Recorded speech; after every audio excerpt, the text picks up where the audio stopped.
morning, Kuhner country. Okay, my friends, let me be very, very brutally honest with all of you, like I'm in the confessional. This civil war, and it now is a nasty, brutal civil war within MAGA between Donald Trump, the president, Marjorie Taylor Greene, Thomas Massey, and others, has now gotten vicious. It has gotten ugly. It is extremely divisive, very polarizing.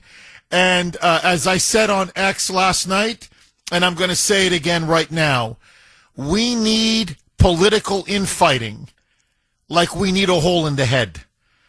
With the radical left rising, with communism now taking city after city from New York to Seattle, with now Trump underwater in many of the polls, on the economy, on inflation, many Americans now saying the price of everything is still way too high. With Republicans now having taken a beating in the recent elections, the last thing they need is more division, more infighting, really just ripping each other apart.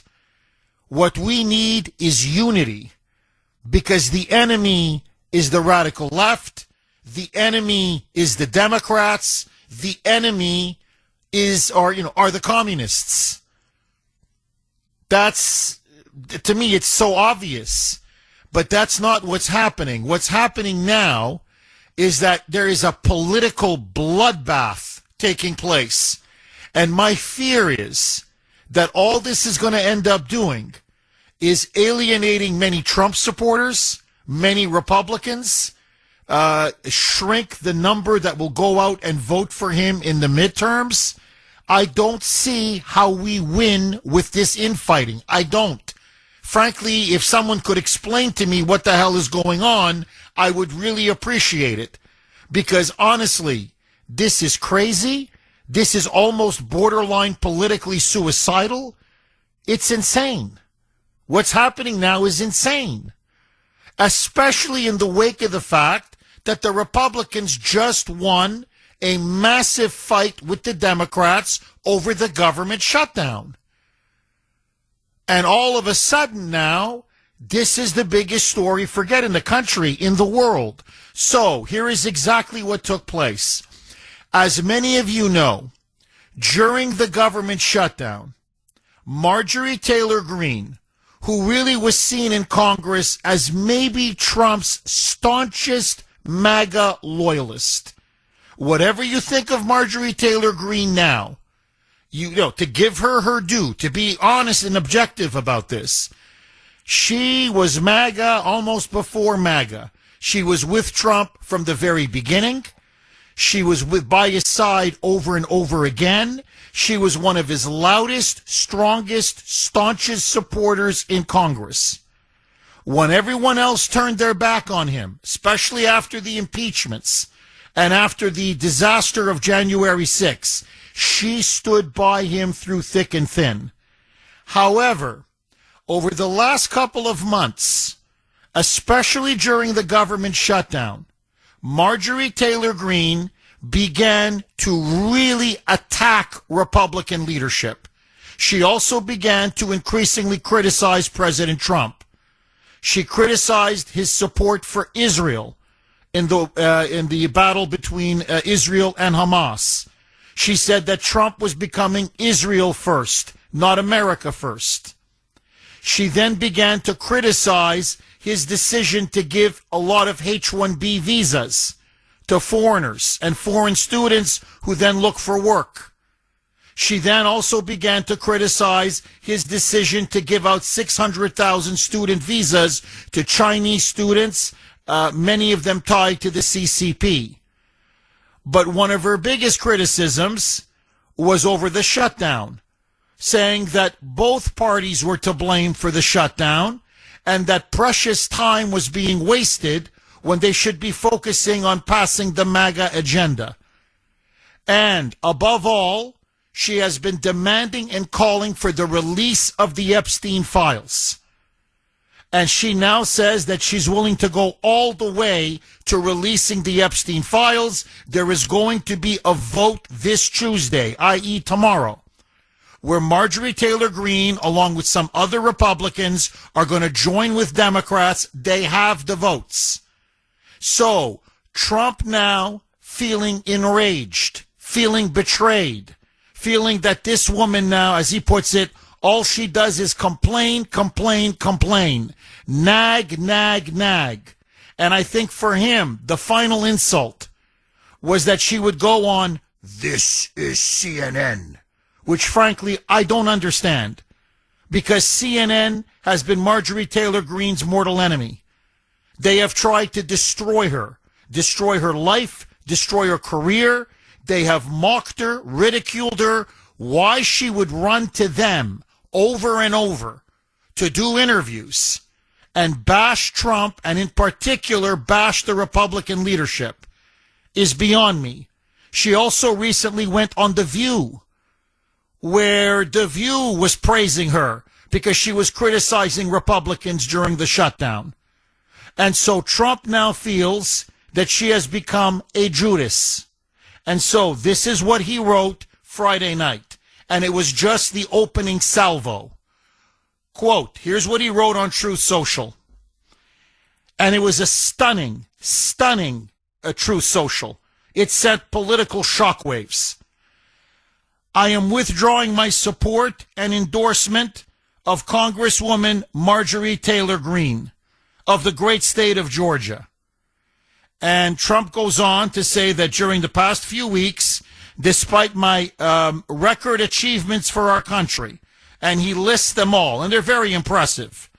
The total victory on the shutdown, closing the borders, low taxes, no men and women sports or transgenderism, ending DEI, stopping Biden's record-setting inflation, the biggest regulation cuts in history, stopping 8 wars, rebuilding our military, restoring our respect and standing around the world, having trillions and trillions of dollars, record-setting, invested in the United States.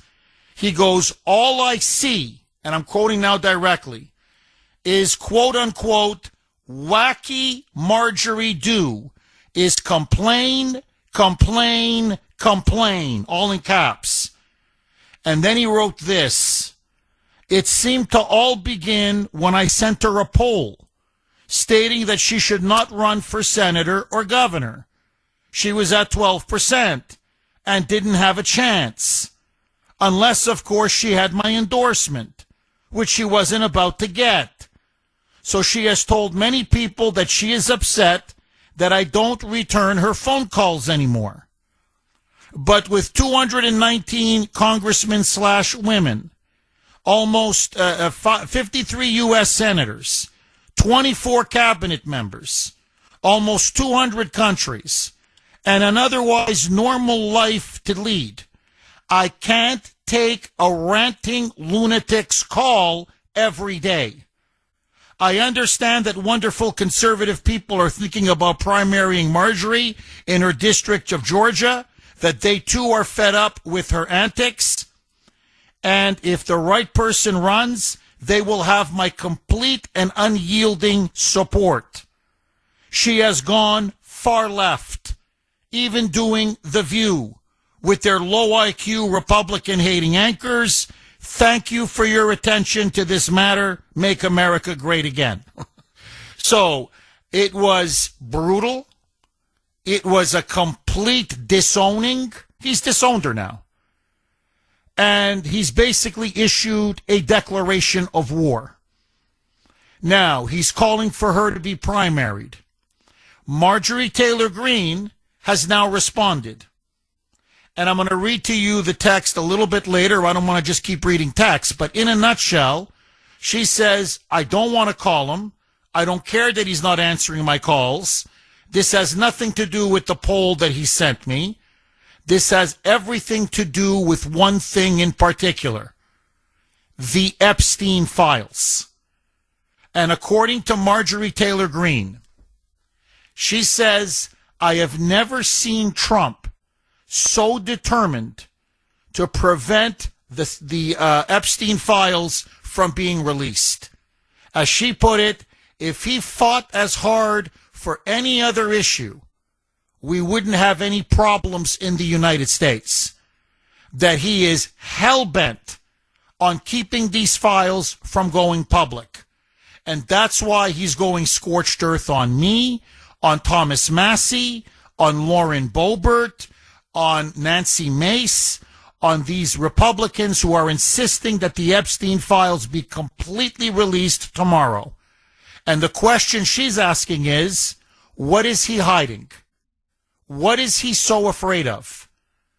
And Marjorie Taylor Greene then followed this up with another text saying, I'm not saying he's involved. He's clearly not involved.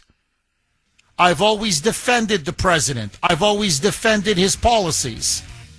617-266-6868 is the number. Okay, as someone who emailed the Kuhner man said, Marjorie, MTG, Jeff, MTG has gone from MAGA to NAGA. That's a very funny way of putting it.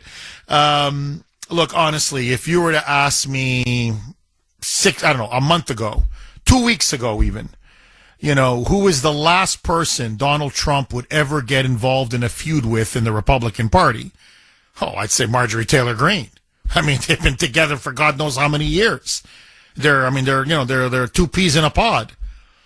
So I'm shocked. Many people are shocked.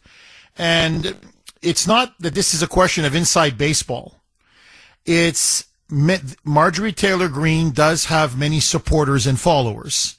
Clearly not in the league of the president. There's no question. But what I'm saying is she does have a strong base of support in the MAGA movement. And so this feud is going to hurt Trump, I fear, with some of his most diehard supporters.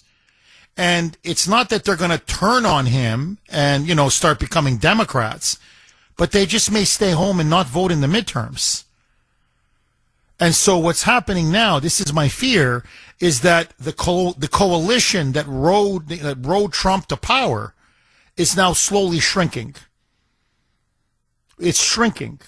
That's what this infighting and bloodletting and, this division, this polarization now is causing. So Marjorie Taylor Greene, after being disowned by Trump, where he called her a lunatic, he said that she was wacky, that all she does is complain, that he thinks now that basically she's gone over to the other side, that, she's now betrayed him, betrayed the movement, betrayed the Republicans. She then went on X and fired right back. And here is what she wrote. Quote, President Trump just attacked me and lied about me. I haven't called him at all, but I did send these text messages today, and I'm going to read them. She goes on. Apparently, this is what sent him over the edge. The Epstein files. And of course, he's coming after me hard to make an example to scare all the other Republicans before next week's vote, which is actually going to be this week, tomorrow, vote to release the Epstein files. So let me just stop right there for a second. So what she's saying, I want to give both sides, and then I want to get all of you in Kuhner country to weigh in. What she's saying is, no, it has nothing to do with him not taking my calls or the poll that they sent me that says I can't win a governor's race or a Senate race. In other words, it's not personal. It's the Epstein files. And he's going hard after me because he's desperate to cover up the Epstein files, make an example. You cross me on this issue, I will politically destroy you and disown you. So this is her argument. She continues.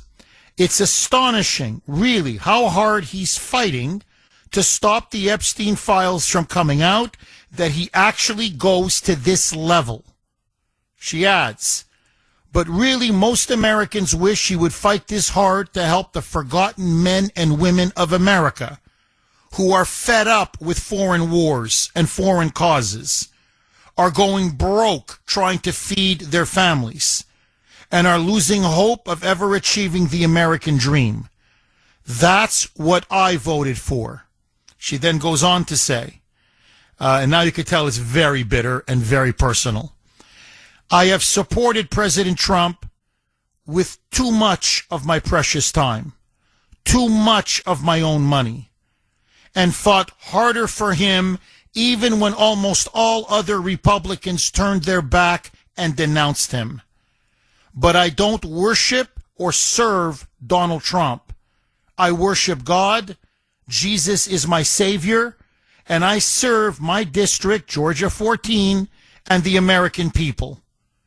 I remain the same today as I've always been, and I will continue to pray that this administration will be successful because the American people desperately deserve what they voted for me. This is how she ends. I remain America first and America only.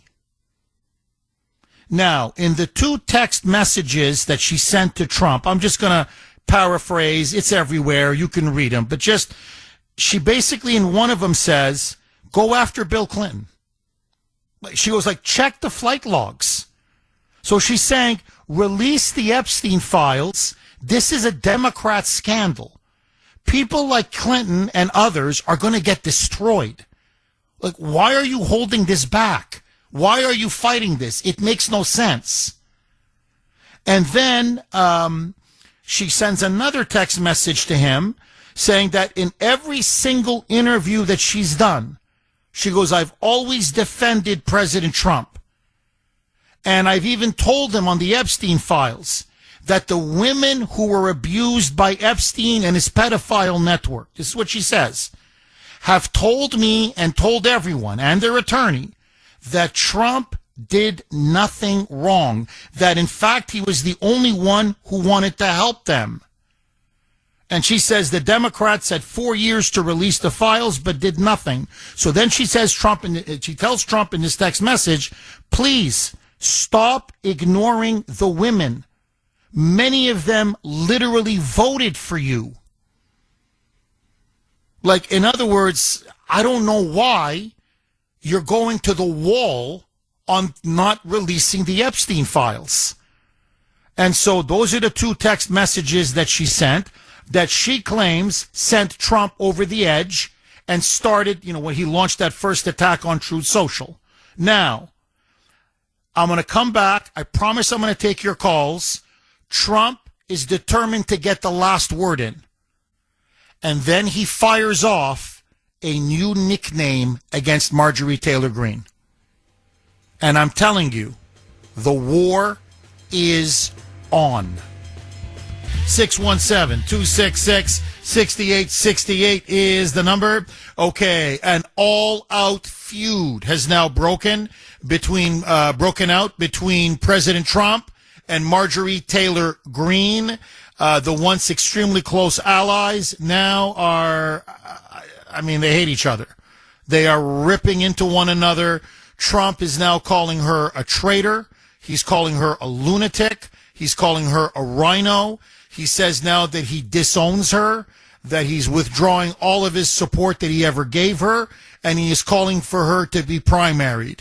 Marjorie Taylor Greene, on her part, now says Trump is covering up what went on with Epstein, that he is beholden now to these donors who are pulling his strings and demanding that he not open up the Epstein files. And now she has gone on to CNN and to The View saying that the Republican leadership is now abandoning America and that Trump, slowly but surely, is turning his back on the American people. 617-266-6868 is the number. Okay, so I read to you both Trump's opening salvo and, of course, Marjorie Taylor Greene going on X and defending herself. Now, Trump is determined to get the last word. So, this is the latest. This is what he wrote just yesterday. Quote, lightweight Congresswoman Marjorie Taylor Greene. lightweight Congresswoman, my bad, Marjorie Taylor Brown. That's his new nickname for her. Now, why Brown? In parentheses, green grass turns brown when it begins to rot.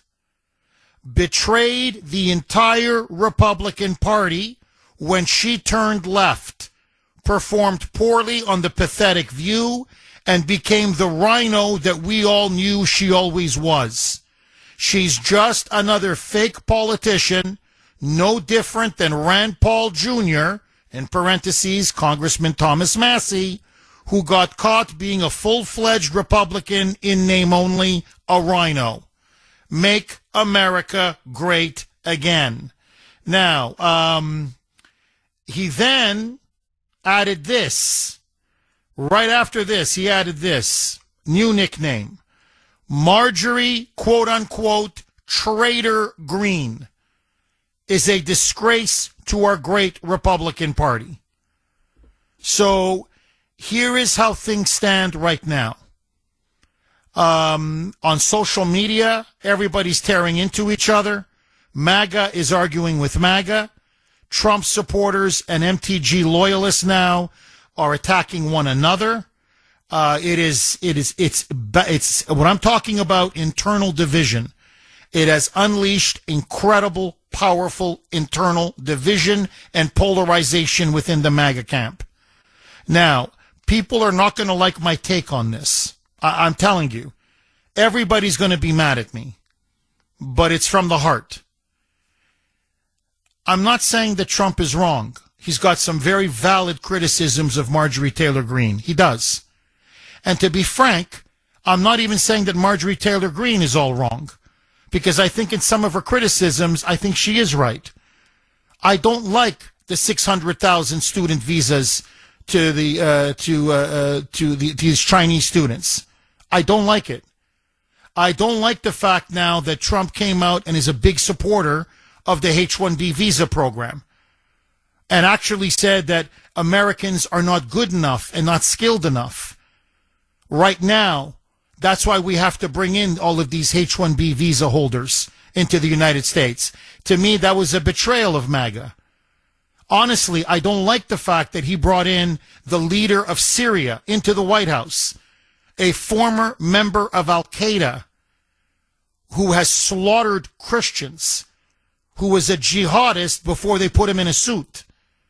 I don't like that. I don't know who was advising Trump on that. I never would have allowed that to happen. So what I'm saying is there's a direction for part of the administration I'm not happy with. I don't like some of the direction the administration's going in on the Chinese student visas, on H-1Bs, on now, this acceptance and coddling of this jihadist, this mass murderer in Syria. But I don't think you can deny his incredible successes. Yes, are the criticisms? Sure. Were mistakes made? Sure. But overall, he's been an incredible president. So, but my point is, I'm not saying that she's all wrong, because she's not. What I fault Marjorie Taylor Greene is you run to CNN? You run to The View? To the very people that have been spitting on you and denigrating you and defaming you? Literally, they've been trying to destroy your life and your political career, and you go grovel to them to attack your own party? That's the part that sticks in my craw, to be honest. Now, I'm sorry, but this to me is, first of all, I don't think she's a traitor. I don't like these nicknames. I really don't. I mean, sometimes against the Democrats, they're funny. But, this was someone who was your staunchest supporter for God knows how many years. And I remember, after January 6th, he had no friends. I'll tell you this, Lindsey Graham betrayed him. Lindsey Graham betrayed him. In fact, he said that Trump would never and should never come back to power. In fact, Lindsey Graham openly said, you can look it up, he told the police, the January 6th Capitol Hill police, we gave you guns Why didn't you shoot the protesters in the head? Like, what is wrong with you guys? By the way, Lindsey Graham did not vote for Trump in 2016. He voted for that crazy independent out in Utah, the CIA operative, McMuffin, as they call him, Chris McMullen. He didn't even vote for Trump in 2016. And he told the Republicans to abandon Trump after 2021, after the January 6 riots. My point is, after the January 6 incident, my point is, Trump is endorsing Lindsey Graham. He just went down to Florida and did a big fundraiser for Lindsey. Now, Lindsey is not MAGA. Lindsey's not even close to MAGA. Hell, Lindsey, again and again and again, has been an enemy and a backstabber of Trump. But you're fine with Lindsey Graham? But Marjorie Taylor Greene is the quote-unquote traitor? The lunatic? Wacky? Crazy? A lightweight? Look, I'm sorry. The stakes are too high. And I know I'm going to get blowback now from everybody, but that's okay. If I'm not here to speak the truth, there's no point in me being behind this microphone. Mamdani is rising in New York. They just elected another socialist, Katie Wilson, in Seattle. California is on the verge of an insurrection. Chicago is on the verge of an insurrection. We've got inflation in this country, which is way too high. AI is causing companies to lay off thousands and thousands of employees. The economy is not booming yet. We got our heads handed to us in the recent off-year elections. The polls now show that we are underwater. The president is underwater on the economy, on inflation, on cost of living. Going into the midterms next year, they are going to be all out to win. And what are we doing? We're shooting at each other. What are we doing? We're now savaging each other. I'm sorry, well, what kind of political sense does this make? Instead of expanding our coalition, we're reducing and shrinking our coalition. Okay, as I said before Mike cut me off, the last two words of my final exclamatory statement, we need unity, not division, unity. Without unity, we're not going to win the midterms. I'm sorry. And to me, that's the tragedy now of what's happening. But that's me. I want to hear from you. 617-266-6868 is the number. So let me ask all of you, the great audience of Kuhner Country. It is now Trump versus Marjorie Taylor Greene.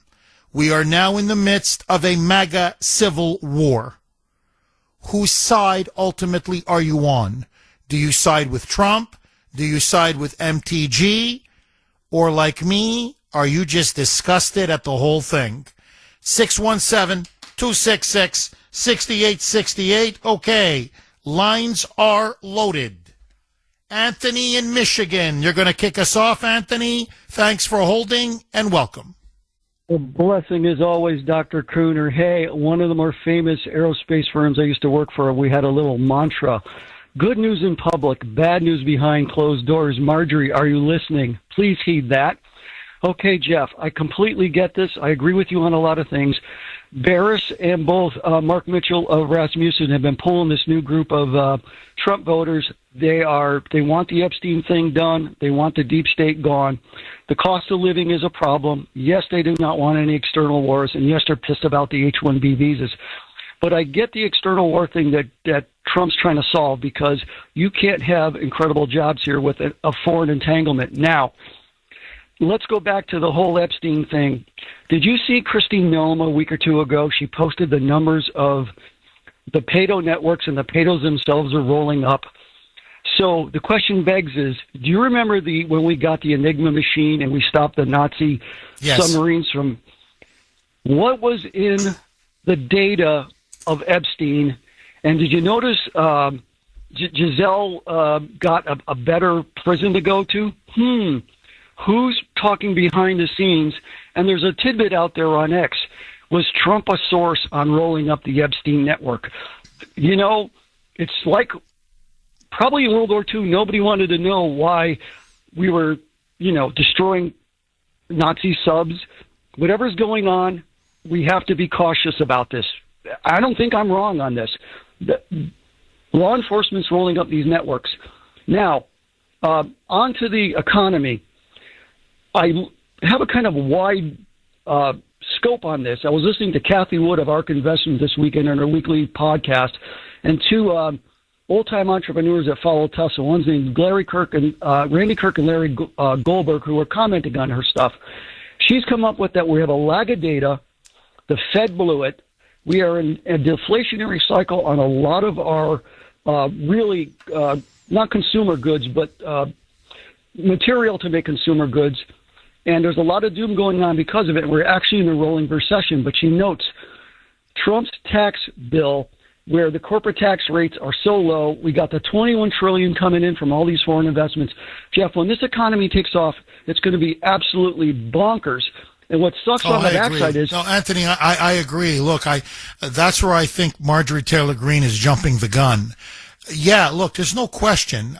Look, I hear it from the audience. I can't tell you how many emails, text messages I get saying, Jeff, I'm not happy with the economy. I'm really not.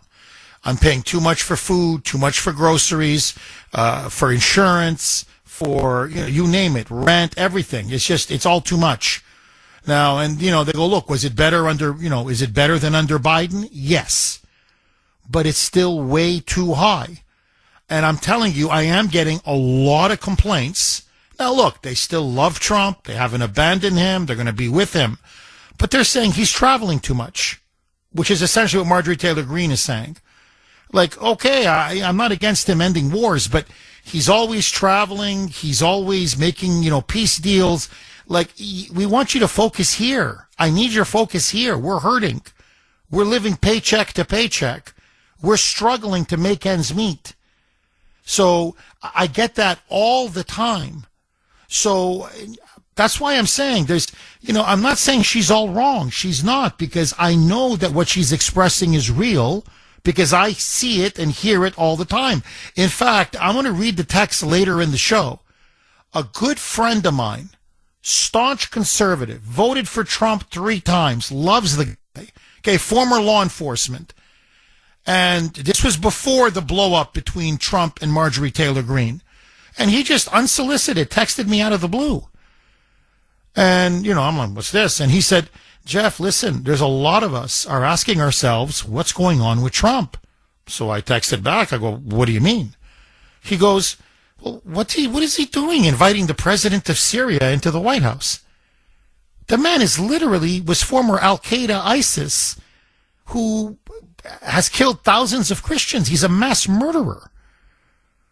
What's Trump doing palling around with this guy? What's he doing with allowing all these H-1B visas? And then it's the comments that he made with the H-1B visas that Americans are just not educated, smart enough, talented enough for many of these jobs, these high-tech jobs. And it's like, what? And then he goes allowing all these Chinese students, many of whom have ties to the Chinese Communist Party. We're going to allow them now, to flood our universities. They're like, what's he thinking? They're going to spy on us. Obviously, they're going to steal our research and development. Like, they're like, what's going on with him? This is not what we voted for. Now, if you ask them, do you like the border? Do you like the deportations? Do you like the big, beautiful bill? Do you like what he's done on DEI? Do you like what he's done with women in sports? Like, I could give you the whole list. They'd say, oh, yeah, amazing, love him. But they're saying, what's going on here? I don't understand. This is something, we didn't vote for this. So what I'm saying is there's anger in his base. There's confusion in his base, I know. And Marjorie Taylor Greene, who, to me, I'm sorry, she's not a leftist. She's, to me, still a very staunch MAGA loyalist. is basically expressing what many in the base are saying. But my God, there's a way to do it. There's a way to do things, especially among political friends and political allies. You know, the left never does this. Whatever disagreements they have or issues, they solve it behind closed doors. And they don't run to our side of the media to bash their side. Only we do that. We always do that. So, so all I'm saying is this, is that I don't we need this now like we need a hole in the head. We've got 1 year. The midterms are going to be in 1 year. And let's be very clear. If Trump loses the midterms, if we lose the House, and God forbid the Senate, but especially the House, they are going to impeach and impeach and impeach. They are going to investigate. They're going to defund. They are going to paralyze and cripple his entire second half of his second term. So our agenda is going to be stalled. It's going to be stopped dead in its tracks. Like, we can't afford this. This is what I'm saying. Like, I'm looking around. It's like, they're ready to sober up and get out of the bar. And look, we've got so much that still needs to be done. So, no, I'm not happy about this. I'm not happy. I'm not happy with either of them, to be honest with you. And I really, the name calling now, and I'm just tired of it. No, look, this is and I'm going to get to this, I promise, because this, I think, is the core issue. Everybody says this. Everybody. Trump is not in the Epstein files. He's not. He never diddled an underage girl. He never did anything inappropriate. He never did anything wrong. And Jeffrey Epstein was a Democrat donor. And I got stories for you. I'm going to just lay them out later in the show. But how much money he gave, how directly he involved he was with Democrat after Democrat after Democrat.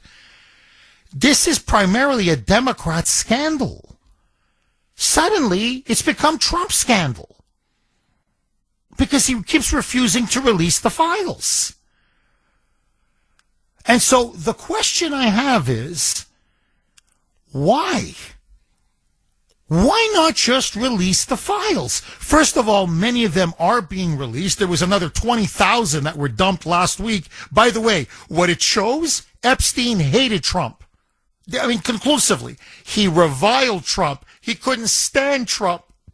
He wanted to do everything in his power to make sure that Trump never got elected in 2016 and that he be impeached and removed from office during his first term. So what I'm saying is Epstein was a mortal enemy of Trump. There's no denying that now. So what I'm saying is when the documents are released, he keeps looking better and better and better. The Democrats keep looking worse and worse and worse. So I'm saying to myself, what is he hiding? This makes no sense. Just release the damn thing. And the fact that he keeps saying no and no and no and no, that's what's adding gasoline. That's what's pouring gasoline on the fire.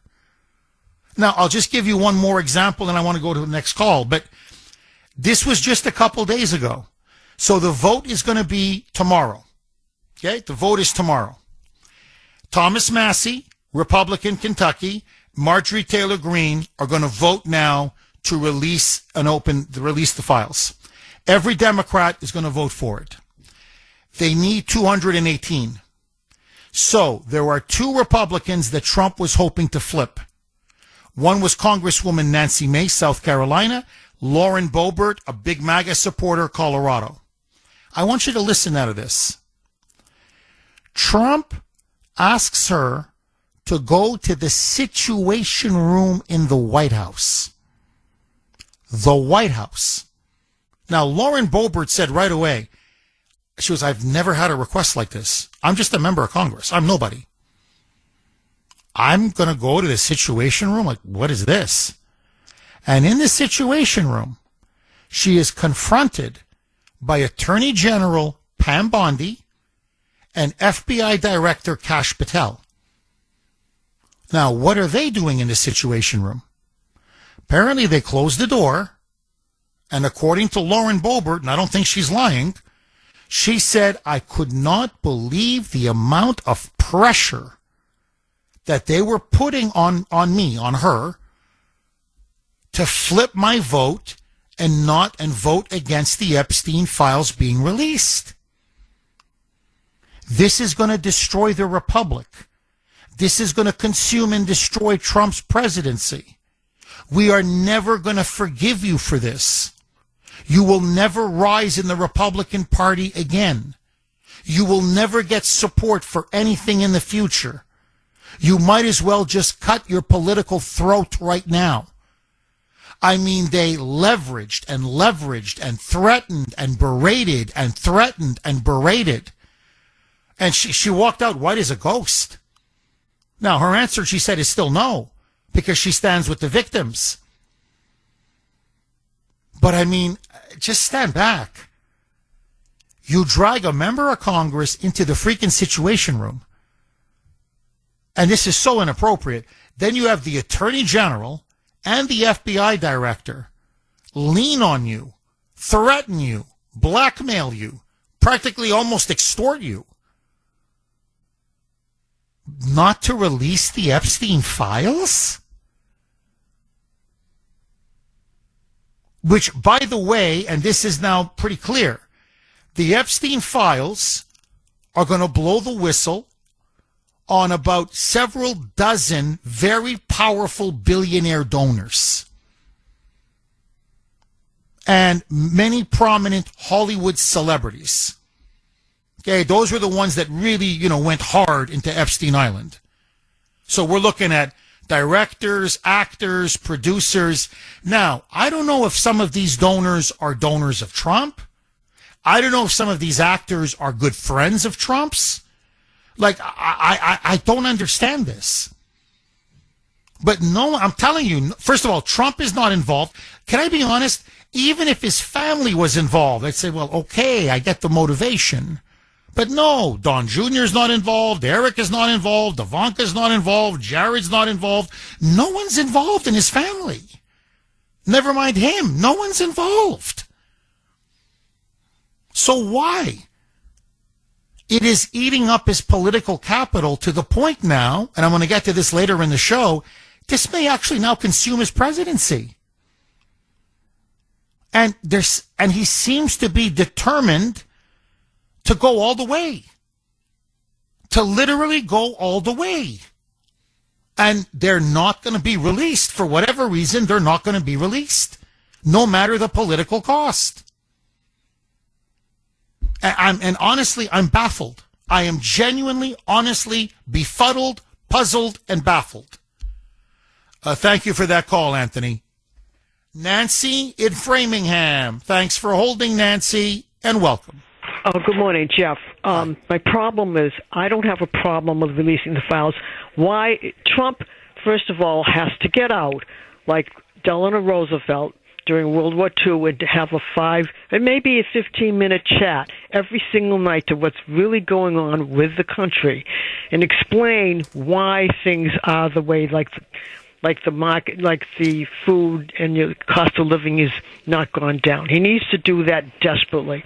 And he needs to explain why doesn't he want to release the files. Give a good answer and go behind closed doors and not air it out on the laundry.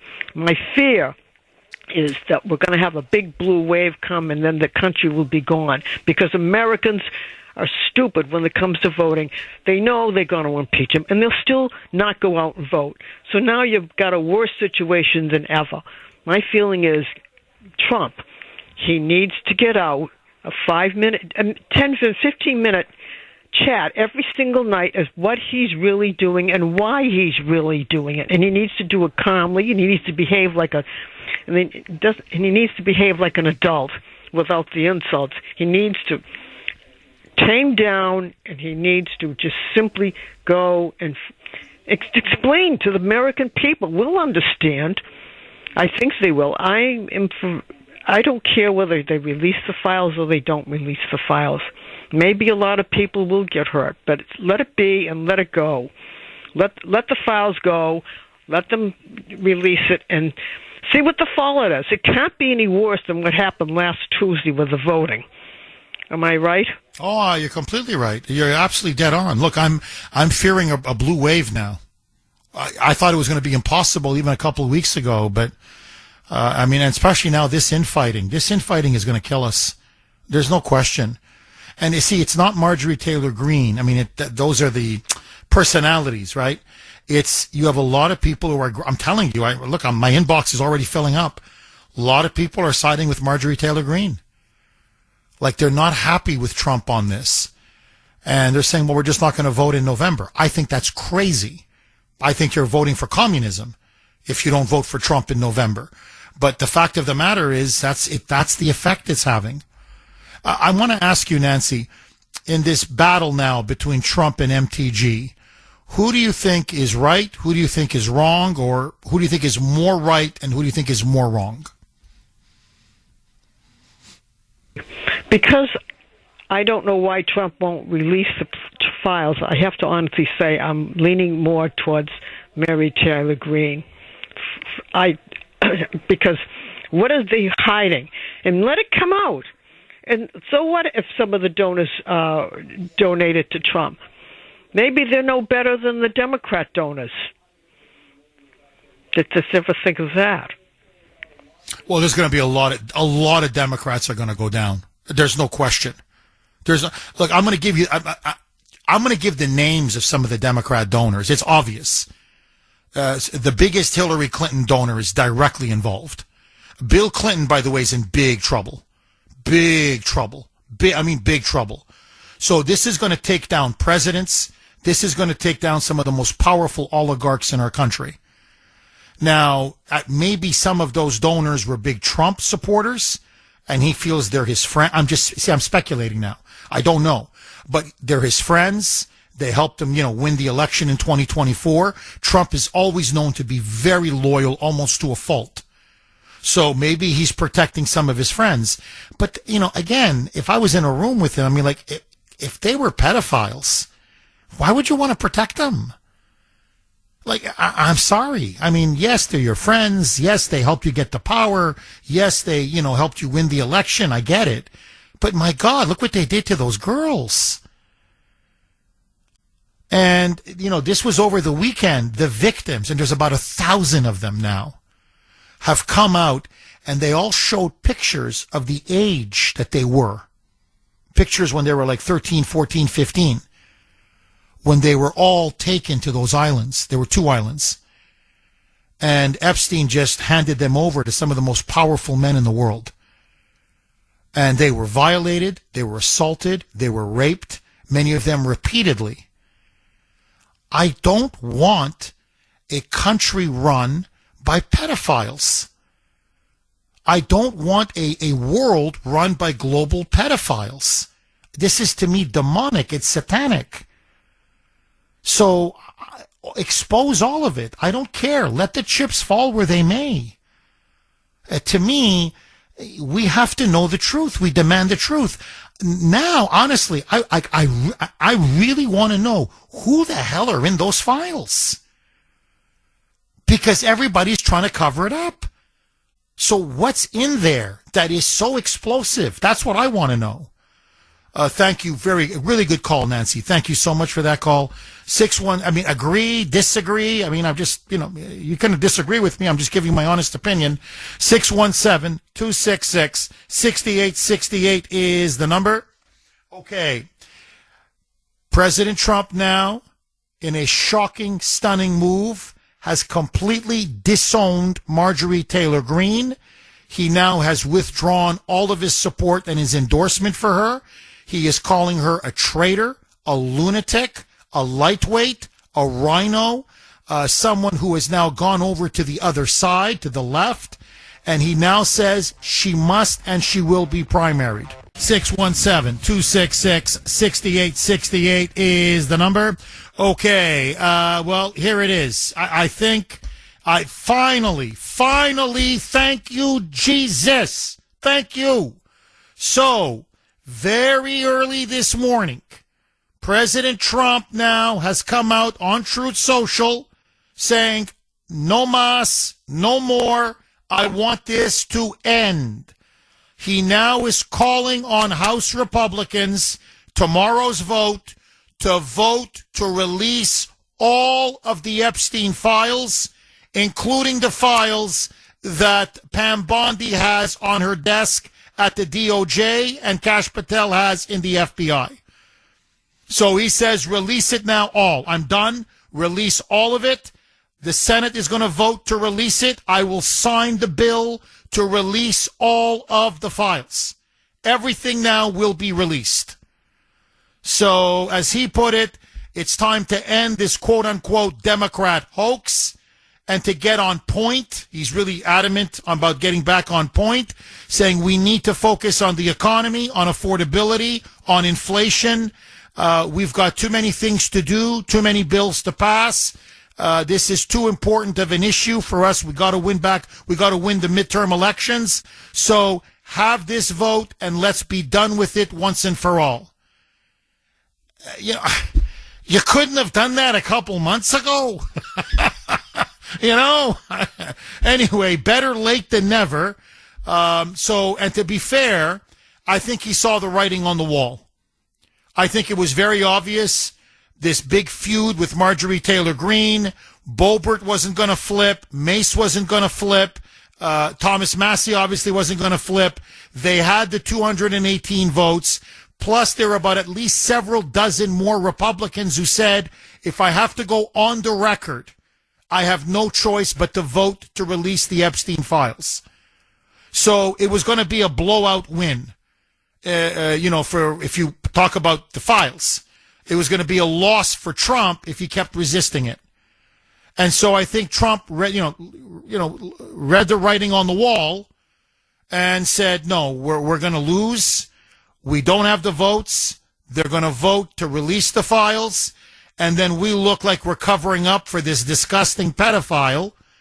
And then it's going to become my scandal. No. So he's now saying, vote for the files to be released. Let it all be released. I'm dying to find out what's in those files.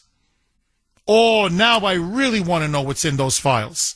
So here we are, 617-266-6868. Mark in Medford. Thanks for holding, Mark, and welcome. Good morning, Jeff. Happy Monday, my friend. Happy Monday, Mark. So I believe it was last night, Jeff, that Trump made that call, because I saw the replays on Fox News this morning from the shows last night. I believe it was late last night that he said, that's enough. Release everything. But let that go for a minute, Jeff. I want to go back.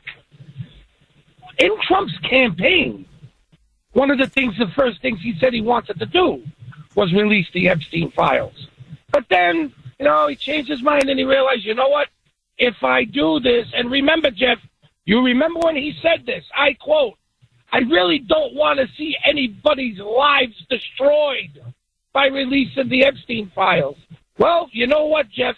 My opinion, for what has been reported that's been done on that island, your life deserves to be destroyed. I don't care who you are, Democrat, Republican, Independent, black, white, green, yellow, blue, I don't care. Whatever you did on that island, you deserve for your life to be destroyed. And as far as Marjorie Taylor Greene and this little feud she's having with Trump, grow up, the both of you. Grow up, because now you're acting like Democrats. Stop it. Mark, do you think this is going to damage the movement and the party going into the midterms? Or do you think Trump kind of nipped it in the bud quickly enough? In other words, the files will be released. She can't say now the files were covered up. They're going to be released. And maybe they can put this behind them and focus on the Dems and the radical left. Is there still time to heal? I guess that's my question. There is, Jeff. You know something, Jeff? Let me tell you something. There's some stuff Trump says and some stuff Trump does that I don't agree with, But you know what, Jeff? he's still my president. He's done more in 1 year than Joe Biden's done in 4. Okay? So you know what? The man can't do it by himself. He gets pressure from the top, the bottom, the left, the right, everywhere. Give the guy a freaking break. Really good points. Really good points. Mark, thank you as always. Excellent call. That's what to me, the guy's been, he's delivered so much in his first year. I'm like, yeah, there are some things he's doing I'm not happy about, but man, overall, what are you, crazy? I don't know of a first year that's been more successful than that of President Trump. Honestly, I don't. 617-266-6868.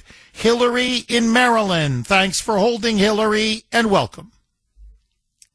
Good morning, Jeff. Hi, Hillary. Hey, you might be happy with him, and Mark might be happy with him, but I think all this stuff that came out proves unequivocally that, Trump lied. Mark's right that he did campaign on releasing the Epstein files. He's the one who made a big deal about it. So, he's got no one to blame but himself in this whole thing. And then when they said they released partial. Hillary, can you please do me a favor? Hang on. We're up against a hard break, but I'm going to come right back to you. 617-266-6868 is the number. Okay, let's go right back to Hillary in Maryland. She is a staunch America First conservative. She's been calling this show for many, many years. She's not happy with Trump. She's saying that he's breaking some of his promises. She says that he tends to lie. She went on to say that he did, during the campaign, vow to release the Epstein files. And then, of course, he said not to release the Epstein files. And then last night, early this morning, he now is ordering Republicans or asking Republicans to all vote in unison tomorrow to finally vote to release all of the files. So the Epstein files will be released, and we're going to finally find out what's in them. Okay, let's go right back to Hillary in Maryland. Hillary, did I sum up, forgive me, did I sum up your previous position before we got cut off? He did. All right, go ahead. Please pick up where you left off, Hillary. Yeah. Well, when they released those binders to some of the influencers, it was stuff that was already out there. Then, when that was complained about, Bondi said she's got the rest of the files on her desk, right? Then they came out and said there are no files. The files don't even exist, right? So, I just don't understand how, I don't know about you, but I don't like to be lied to. And I don't think it's acceptable. And what can you say? How can you defend the guy who, while defending the biggest rhino in the world, Lindsey Graham, supporting him, and he's going to throw Marjorie Taylor Greene and Thomas Massey under the bus, and saying she's been being disloyal to the Republican Party. The Republican Party being the feckless, beautiful loser Republican Party who talks a good game but never acts, never uses the power when they have it to actually get anything done for us.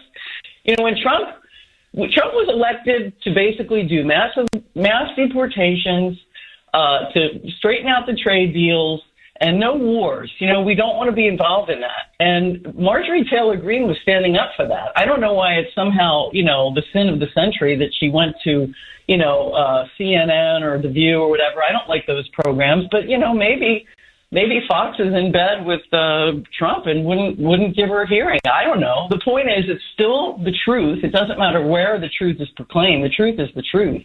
And for him to savage and pillory Marjorie Taylor Greene like he did, it shows you what kind of guy he is. This is insane. At the same time, supporting someone who stabbed him in the back, like Lindsey Graham, who stabbed we Republicans and the Americans in general in the back for all these years. At some point, we have to have the courage to call it what it is. And this is just Hillary, just to piggyback off of what you're saying, look it up, please. I don't want you to take my word for it. Lindsey Graham did not vote for Trump in 2016. He didn't. He voted for that CIA operative McMullen, whatever his name was, from Utah. So that's number one. Number two, after January 6th, literally, Lindsey Graham told the Capitol Police, we give you guys guns for a reason. You should have shot them all in the head.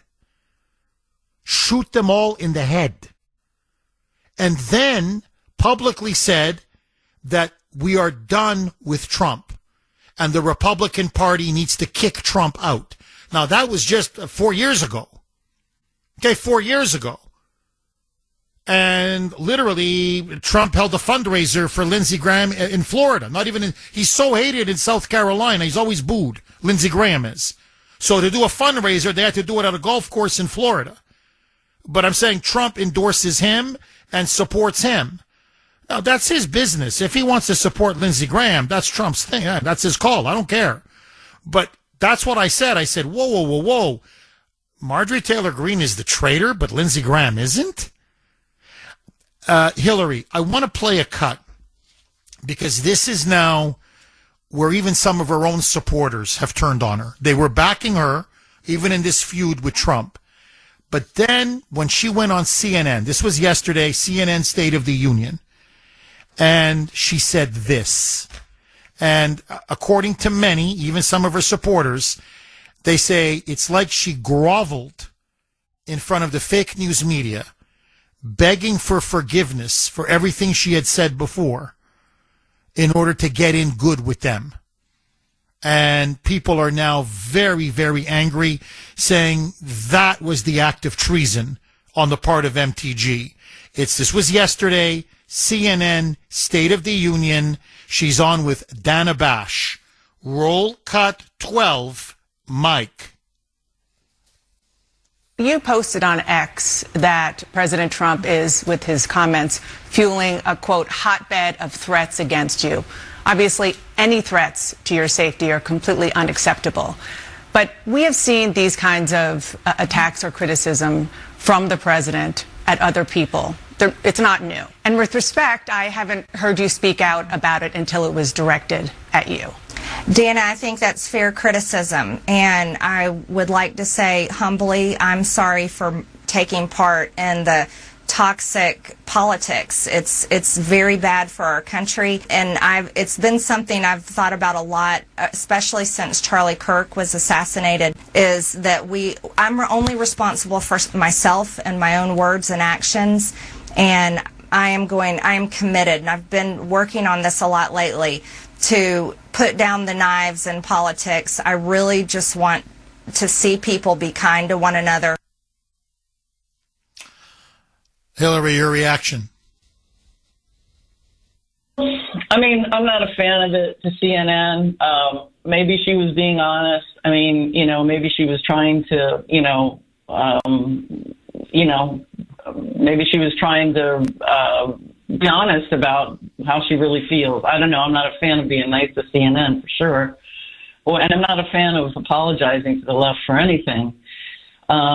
So, I mean, I get that people would be mad at her for that, although I don't think it was like she was groveling necessarily. I don't know. I mean, again, I'm not a fan of it, but at the same time, we do have to call a spade a spade. And remember, too, Trump said, I think back when this controversy came out, that he said anyone who, didn't he say that if we're pushing the Epstein, was it about the Epstein files that, we're too stupid and he doesn't want our support, that we're not MAGA, and that those of us that are pushing this is not support that he wants. So, I mean, this is kind of what he asked for, this division in MAGA.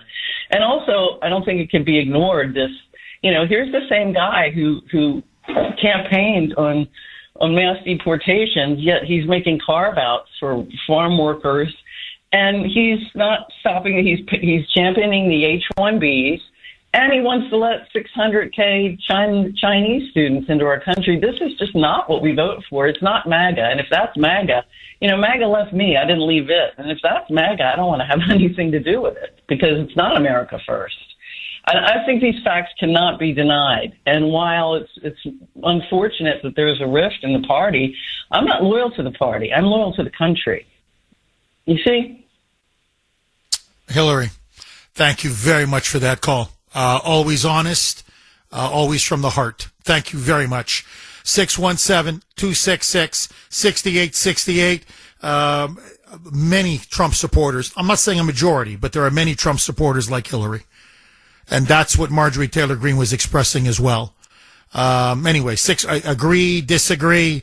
617-266-6868 is the number. Okay, Mike, how much time left? Okay.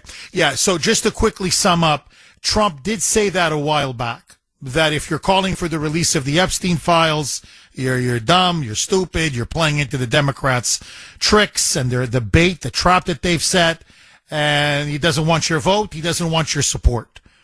Then he kind of said, well, I was upset, I lost my temper, I really didn't mean it. Of course, I want you to back me and vote for me. But what I'm saying is, for whatever reason, the Epstein files, he's not on his game. There's something about the Epstein files, or what's in the Epstein files. 617-266-6868 is the number. You can also text the Kuhner Man, 70470. The text line is on fire. So is the messages coming in on Messenger. This is from Larry in Arkansas. And I think in many ways it's a response to Hillary's call. Jeff, President Trump may not have met all of his promises, but I'll argue he's kept the most promises of any president in my lifetime. The only other is Obama's promises to fundamentally change or transform America. No, Larry, I agree with you. Rarely have I seen a president, frankly, any politician, fulfill as many promises as Trump has.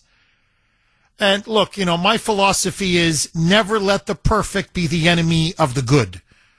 And when we're talking about Trump, I don't think it's just good. I think it's the very good.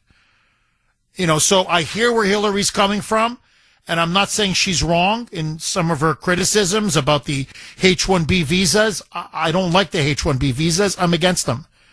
I don't like that he's bringing in 600,000 Chinese students and giving them visas. I'm against it.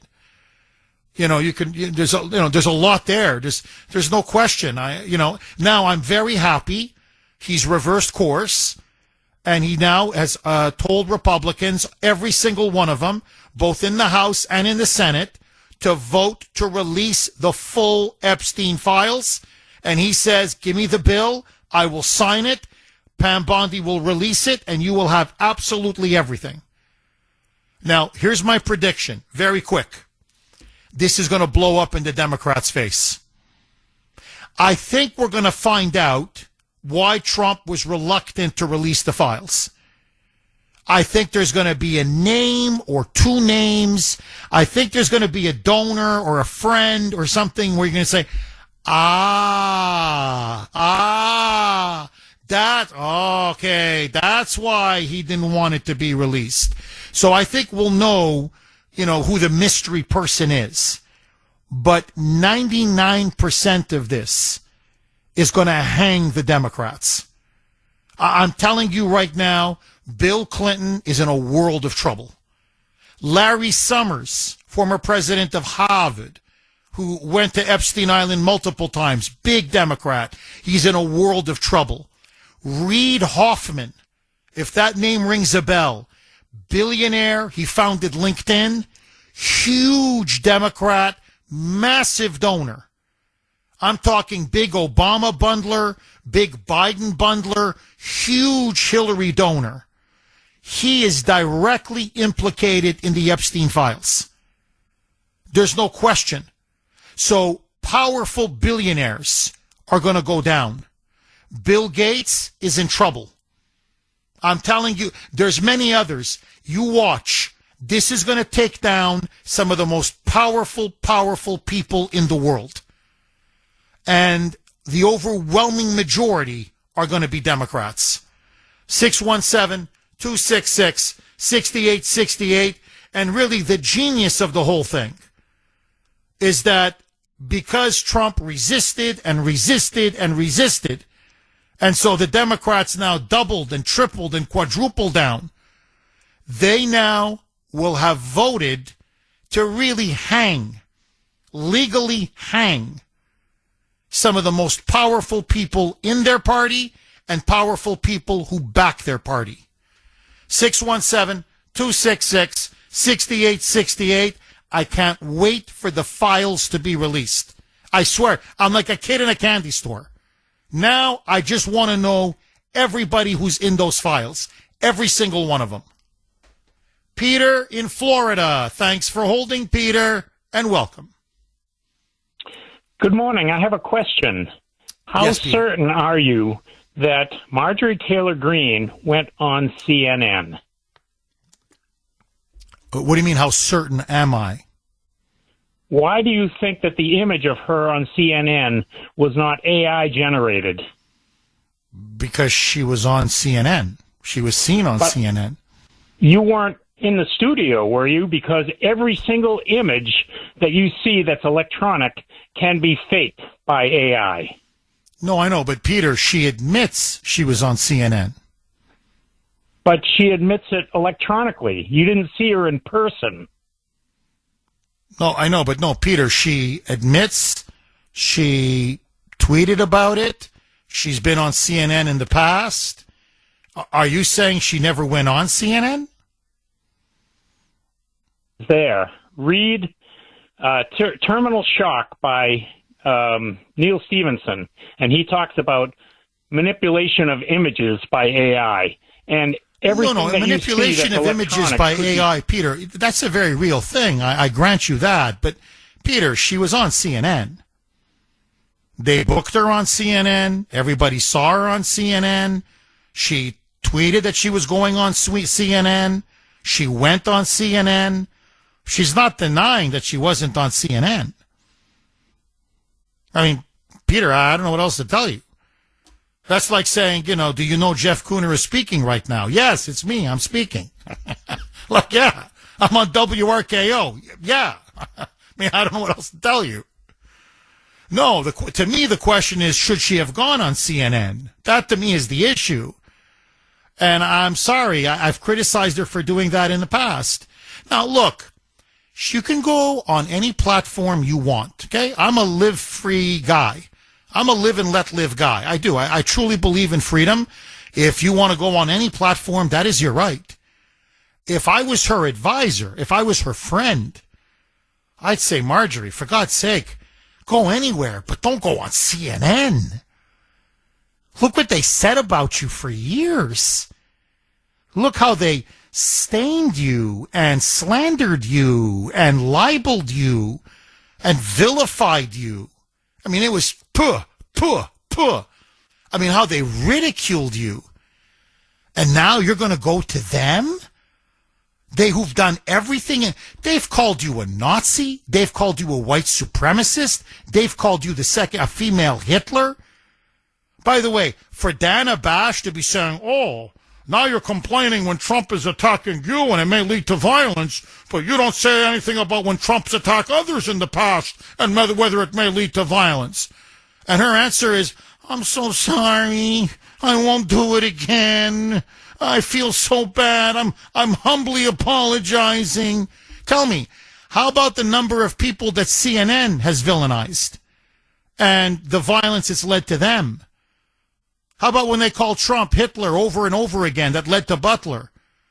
How about the fact that they go after every conservative and every MAGA supporter and put a target on their back?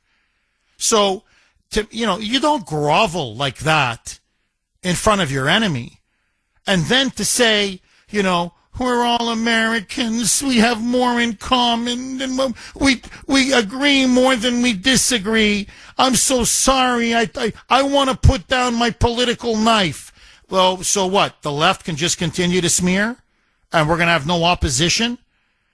By the way, she just blew up her brand yesterday. What we all love about MTG was because MTG was no holds barred. As I used to say, she has more balls than anybody in Congress. Well, she just lost her balls yesterday. Now it's, no, I don't want to fight anymore. Let's all hold hands and sing Kumbaya. Dana, please love me. Tell me you love me. I mean, honestly, pathetic. Pathetic.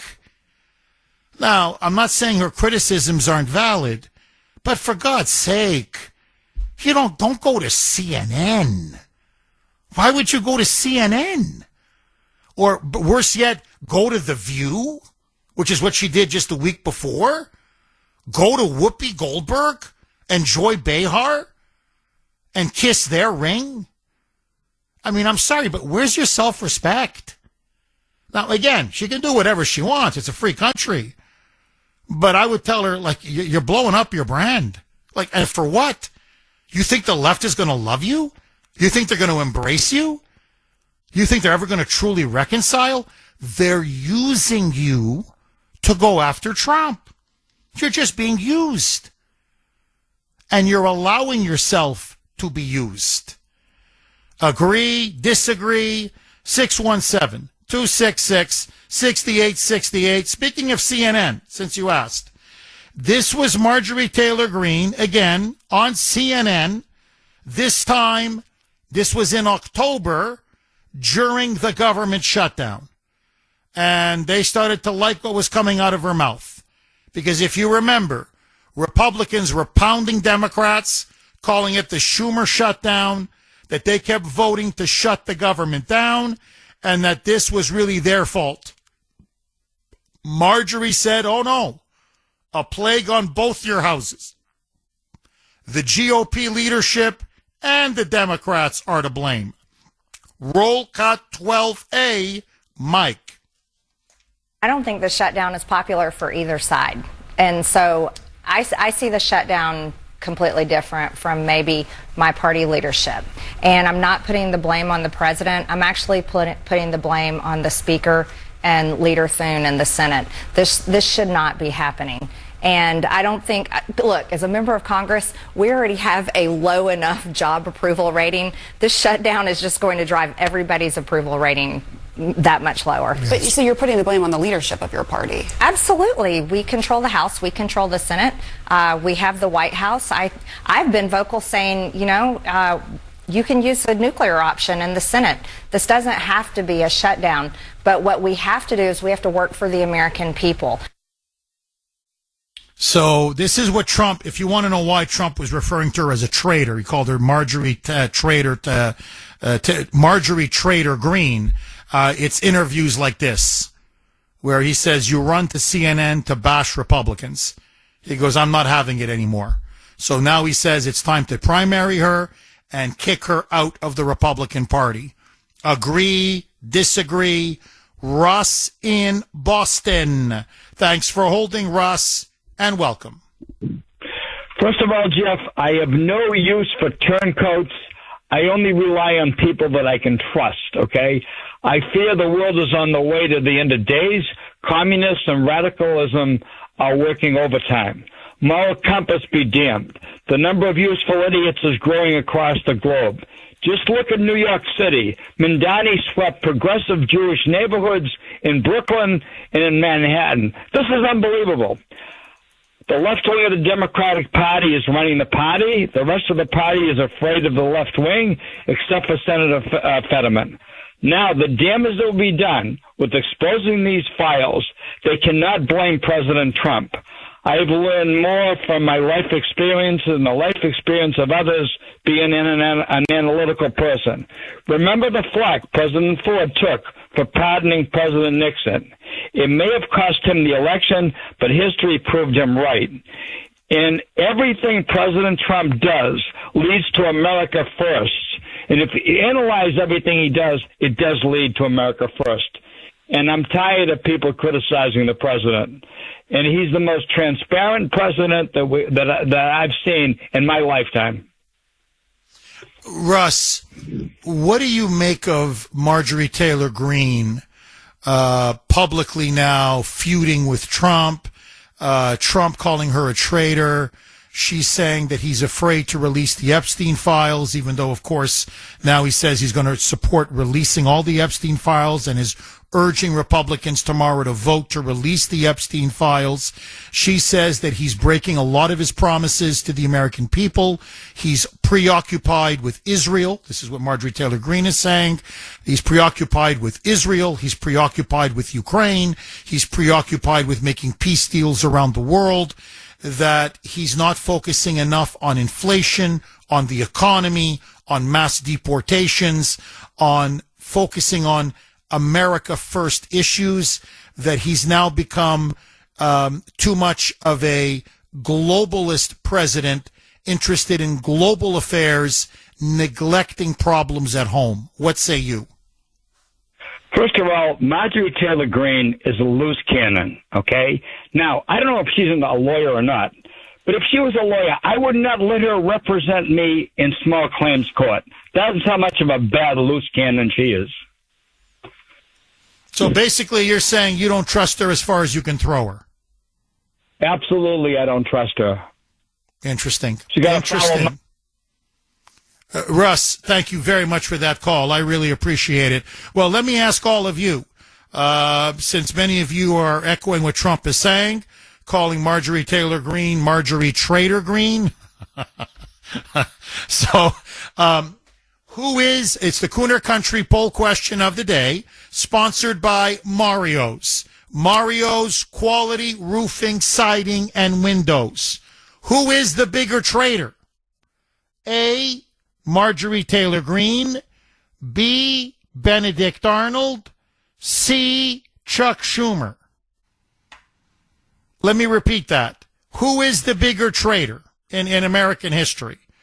A, Marjorie Taylor Greene, B, Benedict Arnold, C, Chuck Schumer. By the way, right now Chuck Schumer is winning with 60%. Benedict Arnold is second at 26%, and Marjorie Taylor Greene is at almost 15%. So right now, Chuck Schumer, according to most of you, is by far the biggest traitor in American history. But I want to hear from you. You can vote on our webpage, WRKO.com/Kuhner, WRKO.com/Kuhner, KUHN as in National ER. You can also vote via X, my handle there. And of course, I was active last night on X. My handle, all one word, at the Kuhner Report, KUHN as in National ER, at the Kuhner Report. Currently. Well, because you throw in Benedict Arnold. So Benedict Arnold goes back hundreds of years, Sandy. You know what I'm saying? So Sandy's saying, well, it's not U.S. history, it's currently. I'm like, well, yeah, but Benedict Arnold's been dead forever now. Okay, so, all right, is she worse than Benedict Arnold? That's basically what Sandy's trying to ask in the poll question. So, who is the bigger traitor? Okay, Marjorie Taylor Greene, A, B, Benedict Arnold, C, Chuck Schumer. So if I ask you traitor, what's the name that comes to your mind first? MTG, Benedict Arnold, or Chuck U. Schumer? You can vote on our webpage, WRKO.com/Kuhner, WRKO.com/Kuhner, KUHN as in National ER. You can also vote via X, all one word, at the Kuhner Report. As you can tell, Sandy really does not like Marjorie Taylor Greene. It's pretty obvious. So, but anyway, let that go. Let me throw this log on the fire. And I'm not saying this to get under Sandy's skin, in all honesty, because this is what many of you are texting the Kuhner Man. Now that Trump came out yesterday evening / early in the morning and reversed himself after saying for how many days, no on the Epstein files, do not release them, don't vote to release them. Now Trump is saying release all of the files. Tomorrow is going to be a big vote in the House. I want every Republican to vote to release the files, then go to the Senate. I will ask Republicans to pass it there. I will sign it, and we will release this thing once and for all and be done with it. Is Marjorie Taylor Greene, in a sense, a hero? No, I understand that, Sandy, that the stuff that she was criticizing about the shutdown, but he's also calling her a traitor because of the Epstein files, right? This was on Friday before his decision on Sunday. So my question is this. Is Marjorie Taylor Greene now a hero in the sense that she wanted to pressure Trump to release the files? So did Thomas Massie. So did Lauren Boebert. So did Nancy Mace. They held the line, got to 218 signatures for the discharge petition, and so the vote now is going to happen no matter what on Tuesday, and there are going to be dozens more Republicans who, if they had to go on the record, were going to vote to release the files because they didn't want to go on the record as having to be seen to protect pedophiles. And so, in a way, did Marjorie Taylor Greene force Trump's hand? I'm just throwing it out there. And is she, in a sense now, the unsung hero? They may have feuded. Their relationship may now be broken. It may have unleashed a bit of a mini civil war within MAGA. But actually, did Marjorie Taylor Greene accomplish what she wanted, which was to get Republicans to release the Epstein files? I'm just curious. What say you? Agree? Disagree? 617-266-6868.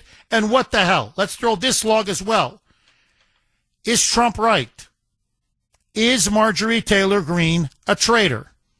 Is she, his words, a quote-unquote wacky lunatic, a loose cannon, who needs to be primaried and purged from the Republican Party?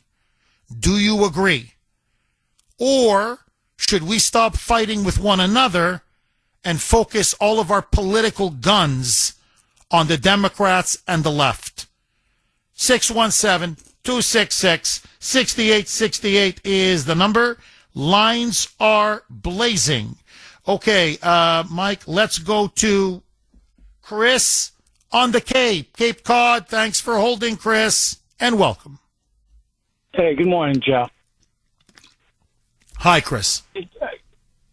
You know, if you think about it, what would make you want to hold the files, if you think in that respect? What person in your life might make you think, you know what? 617-266-6868 is the number. Okay, President Trump now reverses course, now tells Republicans tomorrow, big vote on the Epstein files, vote to release all of the files, everything. And he's urging the Senate to do the same, Republicans in the Senate. He will sign the bill. He says you are going to get every shred of information possible. And let's move on and focus, as Trump put it, on the economy, on inflation, and on affordability. And in the midst of this, he and Marjorie Taylor Greene, a civil war has erupted. He is now calling for her to be primaried. He's withdrawn all support, saying she's become a rhino, a traitor, a lunatic, someone who no longer can be relied upon, and it is time to politically defeat her. Agree, disagree, 617-266-6868. Let's go right back to Chris on Cape Cod. Chris, please pick up where you left off. Well, Jeff, I was just, I put a little bit of thought into this. And, when Donald Trump at that, meeting in the White House where he said, are we still talking about the Epstein files? Right then and there, you knew he didn't want them out. And there's only one thing that I can think of that possibly might be the reason for this. And that is Jeffrey Epstein introduced Melania, my understanding, to Donald Trump. And she might be in those files. Okay, but Chris, when they met, she wasn't underage. Melania Trump was way in her 20s. So let's just say, just for the sake of argument, this sleazeball, this pedophile, this low-life sex trafficker was the one that set up Melania and Trump. All right, it may be a little bit embarrassing. Yeah, apparently, though, but Sandy's telling me, Chris, that apparently they were introduced by people, was it Fashion Week? That was in Europe, right? Oh, in New York. Yeah, Paolo Zampoli, one of these big fashion designers, introduced Melania and Trump in New York City during Fashion Week. So it wasn't even Epstein. But just to further your theory, even if it was, okay, I mean, maybe it's a bit embarrassing, but it's not enough to engulf your administration in a scandal. You see what I'm saying? See, what everybody is baffled at, even his own enemies now admit, because they've seen the files. Biden has seen the files. Merrick Garland has seen the files. They've all seen the files. Chuck Schumer has seen the files. They go, he did nothing wrong. Like his name may be mentioned here or there. And it's usually Epstein bad-mouthing Trump, because Epstein hated Trump. But he goes, he did nothing wrong. The victims have all said he did nothing wrong. Ghislaine Maxwell said he did nothing wrong. Epstein's own lawyer said he did nothing wrong. His lawyer has come out and said repeatedly, I said, listen, if there's any dirt, and I mean anything on Trump, not just with underage girls, anything, now is the time to talk and give the info. This was when he was arrested for sex trafficking. And he said, I'm telling you, I got nothing. There's nothing to give. So this is what's been so baffling. What's he trying to hide? And we're going to find out now. But anyway, Chris, sorry, go ahead. Please finish. I don't want to cut you off. Go ahead. I think that Israel is going to be involved. Okay? I think that all the people that vote tomorrow that don't vote for it are going to be blackmailed. These are the cuts that are hurting with MAGA right now. Israel is a big one. AIPAC is a big one. The Epstein files are a big one. Foreign money, laundering money, blackmailing our congressmen. And if they're doing it with underage people, you're going to find out tomorrow all the people that don't want to vote for this, okay? And, Chuck Schumer is definitely the worst out of the three. And Marjorie Taylor Greene, she's okay. I don't think she's bad at all. I think she's a little frustrated, but overall she's a MAGA supporter. And, yeah. But if Melania's in there, I think that's going to be a little embarrassing, and I think that's the only reason. He's such a loyal guy. I can only think that that's the main. I have a feeling that she's in there in some way, and he's in there with her and Jeffrey Epstein involvement with the three of them. And that's why he doesn't want it to come out. Interesting. Chris, thank you very, very much for that call. No, I suspect it's either two things. Again, I could be wrong. I haven't seen the files. I think it's either he's worried that this is going to just decapitate the entire establishment. And I know you're saying, well, Jeff, doesn't he want to do that? Doesn't he want to drain the swamp? No, I think in terms of a massive fallout, that it's going to be it's like a volcano erupting, that it's going to consume his presidency. Not him, but it's just going to be this name, that name, this name, that name, that essentially that's all the public's going to want to talk about. It's going to just take up so much oxygen, so much attention. It's going to be so damaging and shocking that basically this scandal will eclipse anything else, and that Trump will just have to be a bystander as, we deal with the repercussions. So I think it's either that, or there are some very powerful donors. 617-266-6868 is the number. Let's go to Tanya in Boston. Thanks for holding, Tanya, and welcome. Hi, Jeff. Hi. Well, for Marjorie Taylor Greene,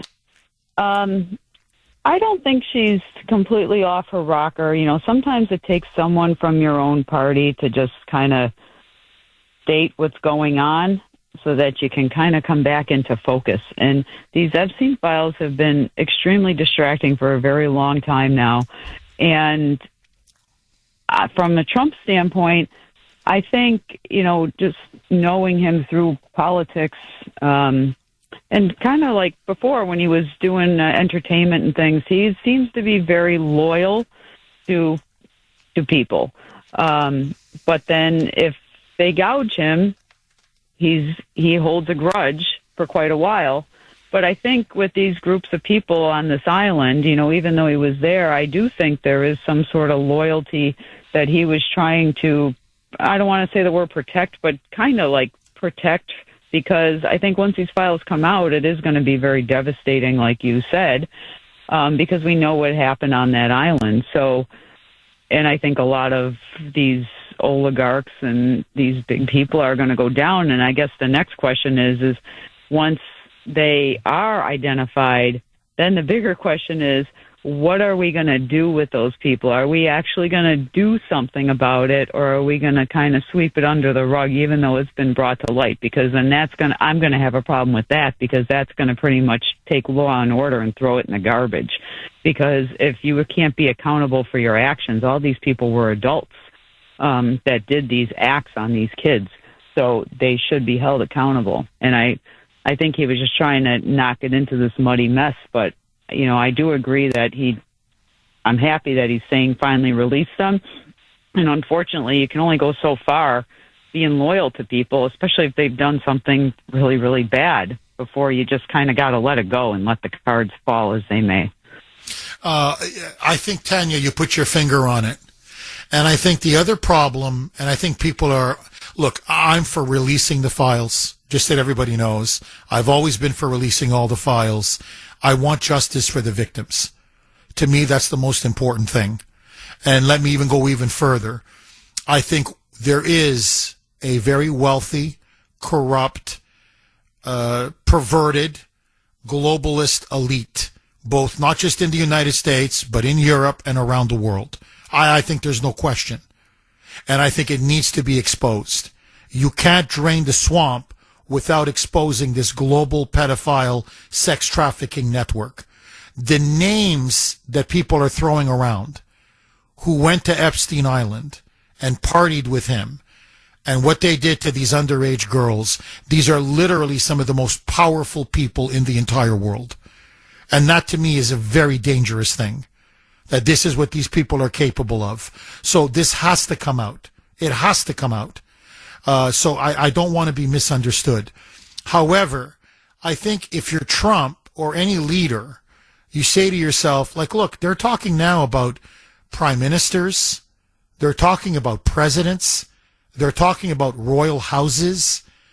They're talking about some of the most important titans, business tech titans in the world.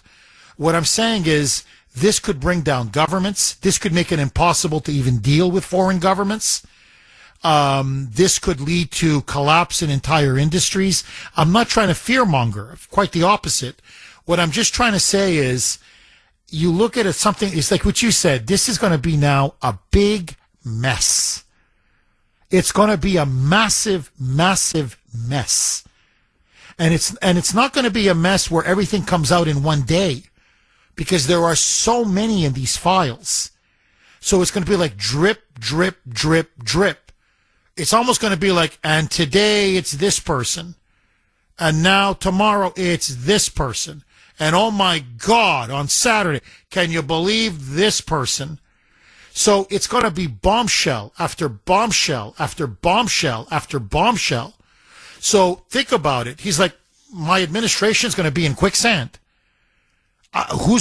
We can't draw up legislation because everybody's getting blown up, because everything is being rocked by scandal. We can't pass anything. We can't do anything. I can't get the public to focus on anything. So what I'm saying is, this is why I think the instincts of a lot of people is, just forget it. It's a snake pit. But no, in the end, I'm sorry. I think this is a reckoning. And look, Tanya, this is just me. There are some things in life you just don't do. I'm not a country bumpkin. I'm not naive. I'm a man of history. I'm a man of the world. I've worked in Washington, D.C. as a journalist for over 10 years. Okay, I've been around the block. We're not talking here about corruption or stealing money or mistresses or lovers or whatever. Okay, that's been forever. That's life forever. It's bad, it's disgusting, but that's just life. That's human nature. When you start diddling kids, when you start raping 13, 14-year-old girls, when you start holding them in sex dungeons, when you've got a guy with cameras in bathrooms and bedrooms, most likely on the pay of definitely the CIA, probably MI6 and Mossad. In fact, the Israeli media has openly talked about Epstein's involvement with Mossad. Jerusalem Post, Haaretz, Times of Israel, the British media. There's been story after story about his connections to MI6. Here in the United States, law enforcement has basically admitted, yeah, no, he was a CIA guy. That's, by the way, that's what spy agencies all over the world do. It's not just the United States or Britain or Israel or France or the Chinese do it, the Russians do it, everybody does it. You have honeypots, you use people, you get them in compromising positions, you get what the Russians call kompromat. So, and that's how you're able to get information, extort information. It's a dirty game, but it's a game that's been played since time immemorial. So, I think Epstein was, that's why they let it go on for so long. Now, James Comer, the head of the Oversight Committee who deals with the deep state the whole time, he says, no, let me tell you why everybody's afraid of these files coming out. He goes, I'm telling you, take it to the bank. Epstein was a CIA asset. Epstein was being used by the CIA to get information and to get compromising information on some of the most powerful leaders and most powerful people in the world so that the CIA could use them for their own means. And if that meant molesting underage girls, if that meant allowing sexual predators to run wild and do unspeakable sex crimes, well, so be it. And they know that the American people will not stand for this. And that this will destroy the deep state. That people will just say, no, I'm sorry, I don't care. You may think it's part of your spy craft. We think it's immoral and disgusting. You don't sacrifice children and underage girls on the altar of the CIA and espionage. You just don't do that. And so Comer says, look, they know the American people in the end will not accept their excuses. They will not stand for it. And heads are going to roll. And they don't want heads to roll because it's going to bring down the entire shadow government and everybody that was involved with them. So that's Comer's theory, and I tend to agree with him.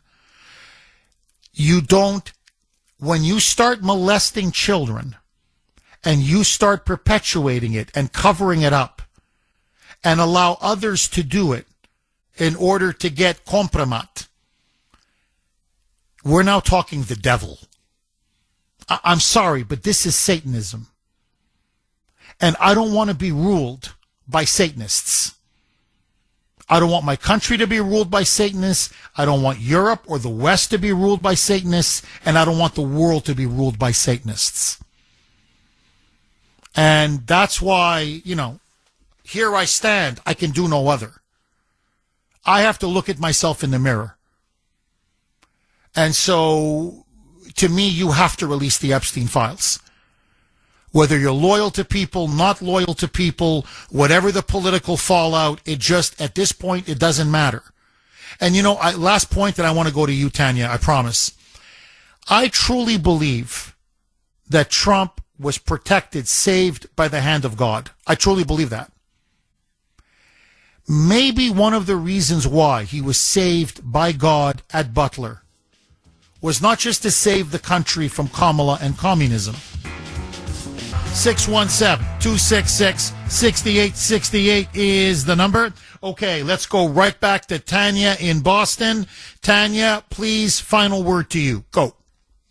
Yeah, I agree with everything you said, Jeff. And, I do feel that this is the right path to take, because the problem I have with this whole scandal is the mentality behind how this started.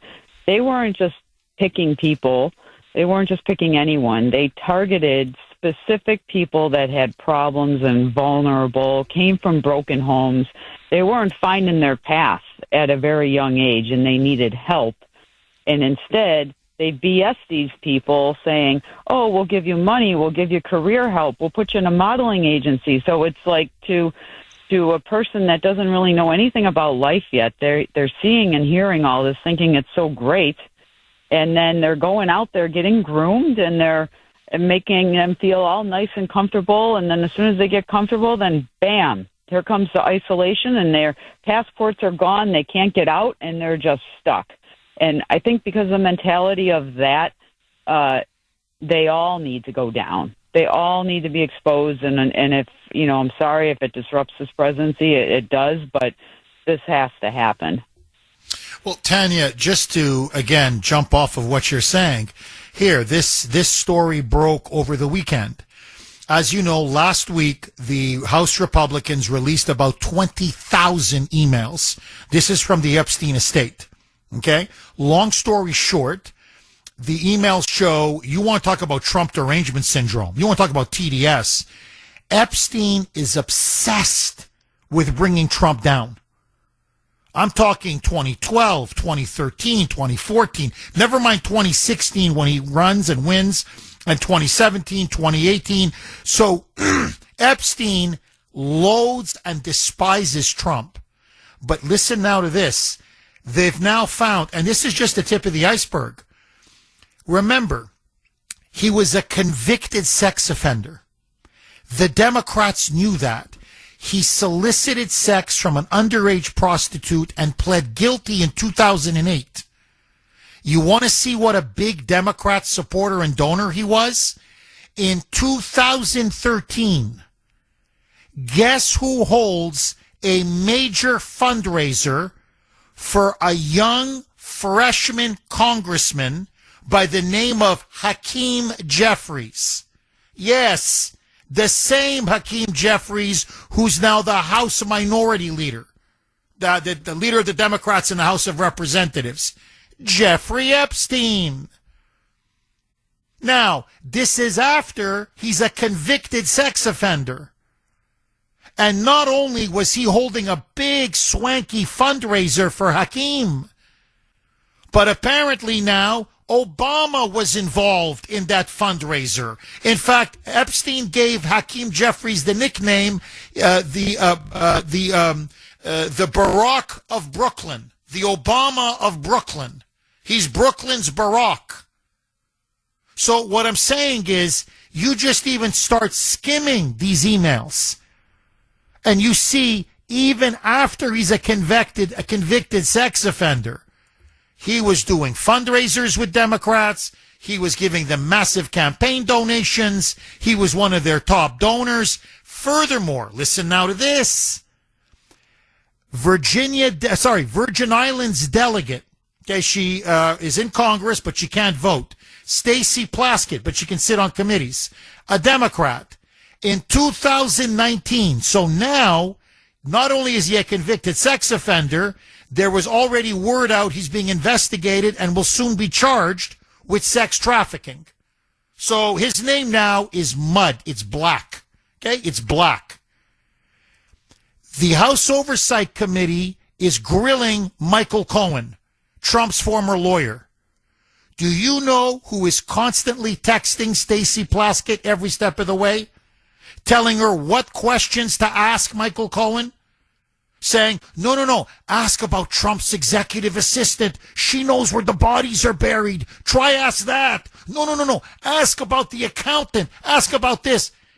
Stacey Plaskett was getting text exchanges, getting text messages from Epstein as he was guiding her question by question by question by question. They were up to their freaking eyeballs with this guy. That's what these files are going to show. This is Hakeem Jeffries. I'm telling you, he's going down. Schumer is going down. Many Democrats are going down. The only question now is how many Republicans will go down with them. Tanya, thank you very much for that call. I really appreciate it. 617-266-6868. Okay, I want to play two cuts and then get your reaction. Couple lines are open if you want to jump on. Thomas Massey, really he's a libertarian. Anyway, Republican, Kentucky. As you know, he and Trump can't stand each other. There's been a feud now between the two men. And he was one of the key Republicans who was pushing hard to get these files released, which is now going to happen tomorrow. It's guaranteed. And so he's on ABC this week, and he's asked by Jonathan Karl, like, why? I know last night Trump said release the files, but up until last night, he was saying don't release them, don't release them, don't release them. So Karl asks Massey, like, what's he afraid of? Like, why won't he just say yes and release the files? Listen to Massey's response. It is very telling. Roll cut 2, Mike. Why does he want to prevent this? What is he afraid of? You know, I've never said that these files will implicate Donald Trump, and I really don't think that they will. I think he's trying to protect a bunch of rich and powerful friends, billionaires, donors to his campaign, friends in his social circles. And that's my operating theory on why he's trying so hard to keep these files closed. Interesting. Now, he kind of elaborates a little bit more, because Karl says, well, a lot of the files have already been released. And as I told you now, some of it is very damaging to the Democrats. I mean, is it really just donors and rich, powerful friends and people in his social circle? Like, is he willing to damage his presidency over that? Like, in other words, like, they're like, it just seems to pay such a high price over essentially donors and friends. So listen to Massey even elaborate more, saying, well, actually, I have spoken to the lawyer of the survivors, and the lawyer has seen the files. And he goes, let me tell you what the lawyers have told me. Roll cut 3, Mike. What do you think is left? Yeah, I don't have to guess at what's in the files. I've talked to the survivors through their lawyer, and we know there are at least 20 people in those files. There are politicians, billionaires, movie producers who are implicated criminally, who haven't been investigated. And it's up to the FBI, not the survivors and the DOJ, to release those names, or at least to investigate them. And when I see Donald Trump announce a bunch of investigations, I don't see him going after these rich elites that are implicated in these files, according to the survivors. Okay, well, now Trump has come out and said he's ordered Pam Bondi to investigate Bill Clinton, his ties to Epstein, Reid Hoffman, as I mentioned, a huge billionaire donor to the Democrats. He's bankrolled Biden, Obama, especially Hillary Clinton. Reid Hoffman is a very big fish. So you've got a big former president, Bill Clinton. You've got Larry Summers, former president of Harvard, well-connected Democrat. He also wants him to be investigated. Reid Hoffman to be investigated. There's some big banks involved as well. J.P. Morgan Chase. He says now go after them. So basically Trump is saying, okay, if this is how you guys want to play, then I'm going to bring the whole damn thing down. If this is how you want to play, let's play. Now, I want to play a cut by Marjorie Taylor Greene. I'm not saying I agree with it. I'm just saying you need to be aware that it's out there. She is convinced that Israel is involved in this.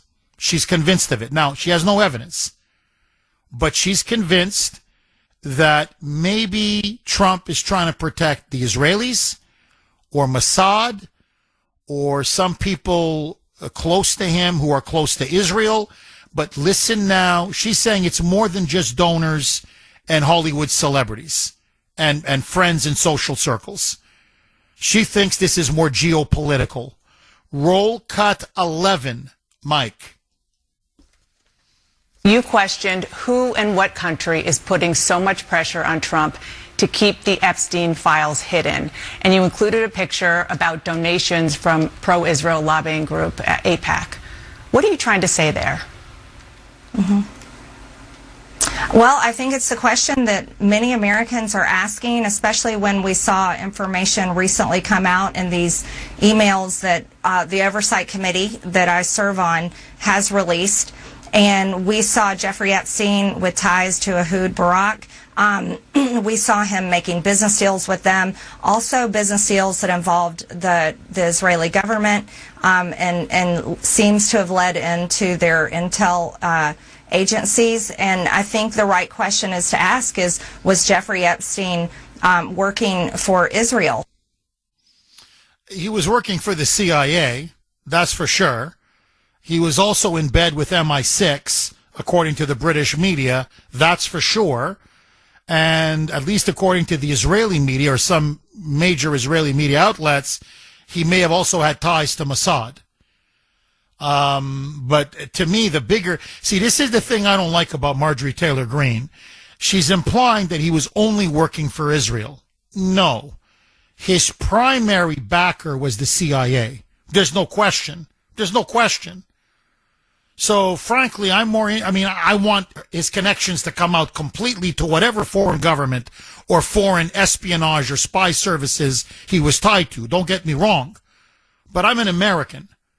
And to me, my number one concern, my number one question is, how deep was he in bed with the CIA? And did the CIA know what he was doing and encourage him or allow him to continue? Knowing that these poor young girls were being victimized and brutalized just to continue to get compromat, to get compromising information? Because honestly, if that's the case, I want heads to roll.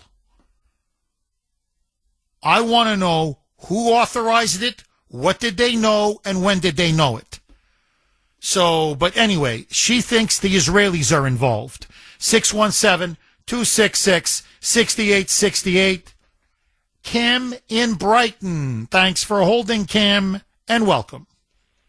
Good morning, Jeff. Thank you for taking my call. My pleasure. I just sent you an email about what I'm going to talk about. Recently, I had gotten a meme that said politicians are paid actors reading prepared scripts. And this seems to be true now more so than ever. Trump's ad hominem attacks against MTG, I think, are really disturbing, and they're puerile. We have so many problems in the country, and the fact that we keep getting sidetracked on all these things makes me feel very concerned that there's really no one out to help us, the taxpayer, and America, and all of our problems domestically. And I don't really see anything happening that supports us. The fact that Trump had campaigned on releasing these files over and over, he's the one who started that. And to your point, this is satanic ritual abuse that has been going on for decades, probably centuries, from the secret societies. And in my opinion, it might be half of the governments around the world, maybe all of the countries, maybe many of them. And then to gaslight us and say there are no files or anyone who's interested in this is an idiot, that was so degrading to all of the supporters. And what I'm seeing are broken promises, starting with a lot of the people we had faith in that are lower than Trump, like, for example, Pam Bondi. I call her Pam Pfizer Blondie.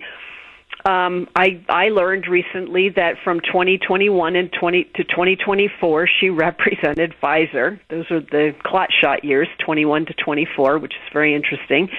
So it's hard for me to take anything seriously that she says. She said that she had the files on the desk and she was going to release them, and suddenly that went away. So you can get whiplash going back and forth from we're getting them, we're not getting them. But I believe it's really the key to everything, and it's the key to the, I don't even like to use the word elites, the globalists, or I called them the Luciferian money printers, the men who run the world. And we think it's us and our country and our election, but these people who rule them. Because when you look at the other politicians and in the people in these high positions, look at Kash Patel and Dan Bongino, they were talking how they would change everything, and then now suddenly they're like different people. All of them are different people. It's very hard to understand all of this, and it's very, very frustrating. But I would encourage everyone to go to a website called vigilancecitizen.com. And the person who writes this, I think he is afraid for his real identity, so you never know who it is. But I've been reading this for probably 12 to 15 years. I think I've read everything he's ever written, and you will really learn about the music industry. But he had a article in 2019 called Jeffrey Epstein, The True Ugly Face of the Occult Elite, and he talks about the satanic ritual abuse. And when you were reading a quote about Virginia Giuffre and Prime Minister Ehud Barak, all of that's in there, and it's in court filings, it's in her memoir. So I think this goes on and includes so many people, and maybe governments would collapse, and maybe they need to collapse, and maybe things have to change that way. Well, it could bring down the British royal family on top of everything else. Prince Andrew, already had to pay Virginia Giuffre hush money. He had to settle with her, but it's all coming out how he victimized her over and over again. Epstein knew this. Epstein kept supplying her to him, and some of it is very graphic. Apparently, he got very sweaty. I'm not trying to gross people out, but Prince Andrew would sweat and sweat and sweat when he was victimizing Virginia Giuffre. And she said, the sweat just like poured all over her body. She paints it like an absolutely disgusting man. Well, the royal family is begging Trump not to release all of this because this is going to be a massive scandal in Britain. And the royal family's already on the ropes. So this could bring down governments. This could bring down globalist billionaires. This could bring down royal houses. This could be huge. Now, and look, I want to go back to something you said earlier, Kim, about Trump. I find his sense of humor funny. I'll be honest. I generally laugh. I think he's very funny. I think he's got a comedic gift. And when he goes after his political opponents, I generally laugh. And when people say, well, he can be very vicious. Well, I go, his opponents are very vicious to him. And my answer always is, welcome to the NFL. In other words, they play rough. This is smash mouth football. So, generally it doesn't bother me. I've got to say, though, on this Epstein Files issue, and I don't know why, he's coming across as a bully. And I'll show you what I mean. He went after Thomas Massie. This was just a few days ago. And just to understand the context, Congressman Massie, again, one of the 4 Republicans leading the charge to open the Epstein Files, which now Trump has agreed to. But he was out there, with Marjorie Taylor Greene and Lauren Boebert and Nancy Mace. Massie had been married for 30 years. Apparently, lovely marriage. They had multiple children. They even have grandchildren. And then his wife passed away in June of 2024. And in about a year, he met a staffer who worked for Senator Rand Paul. And this staffer, her name is Caroline Grace Moffa. They apparently fell in love. They got married about maybe within a year. This was just recent. A couple months ago, they got married. And it was on his farm that he owned. Now, Trump said this to Massie. This was when he was still holding out against releasing the files a couple days ago. Did Thomas Massie, this was on Truth Social, did Thomas Massie, sometimes referred to as Rand Paul Jr., because of the fact that he always votes against the Republican Party, get married already? 3 question marks. Boy, that was quick. No wonder the polls have him at less than an 8% chance of winning the election. Anyway, have a great life, Thomas, and he won't say the woman's name. He says question mark. His wife will soon find out that she's stuck with a loser, in all caps. Now, I'll be honest with you. You want to attack Thomas Massie? Go ahead. You want to call him a loser? Go ahead. You want to call him a rhino? Go ahead.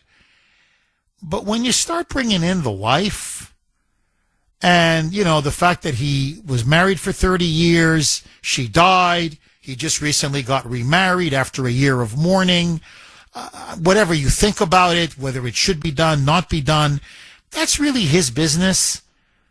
You know, apparently Massey's been open about it. His children attended the wedding. His grandchild was a ring bearer. And to go after the wife and to bring in the wife, I'll be honest, it's a low blow. It's below the belt. It's uncalled for. And if I was advising him, I'd say, look, Mr. President, attack Massey all day, all night, fine. But when you start going after the wife, I'm telling you, you're going to come across as a bully. Like, it's not presidential. It's beneath the office and dignity of the President of the United States. What does his wife have to do with anything? Kim, agree, disagree? I would say he should have kept that opinion to himself. It's not germane to anything of relevance, in my opinion. Does it make him look bad? That's what I'm saying.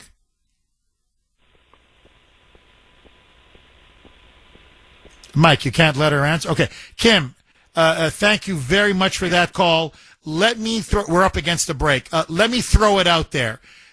I'm just a small log, not the end of the world, obviously, but do you think a comment like that, does it make Trump look worse? 617-266-6868 is the number.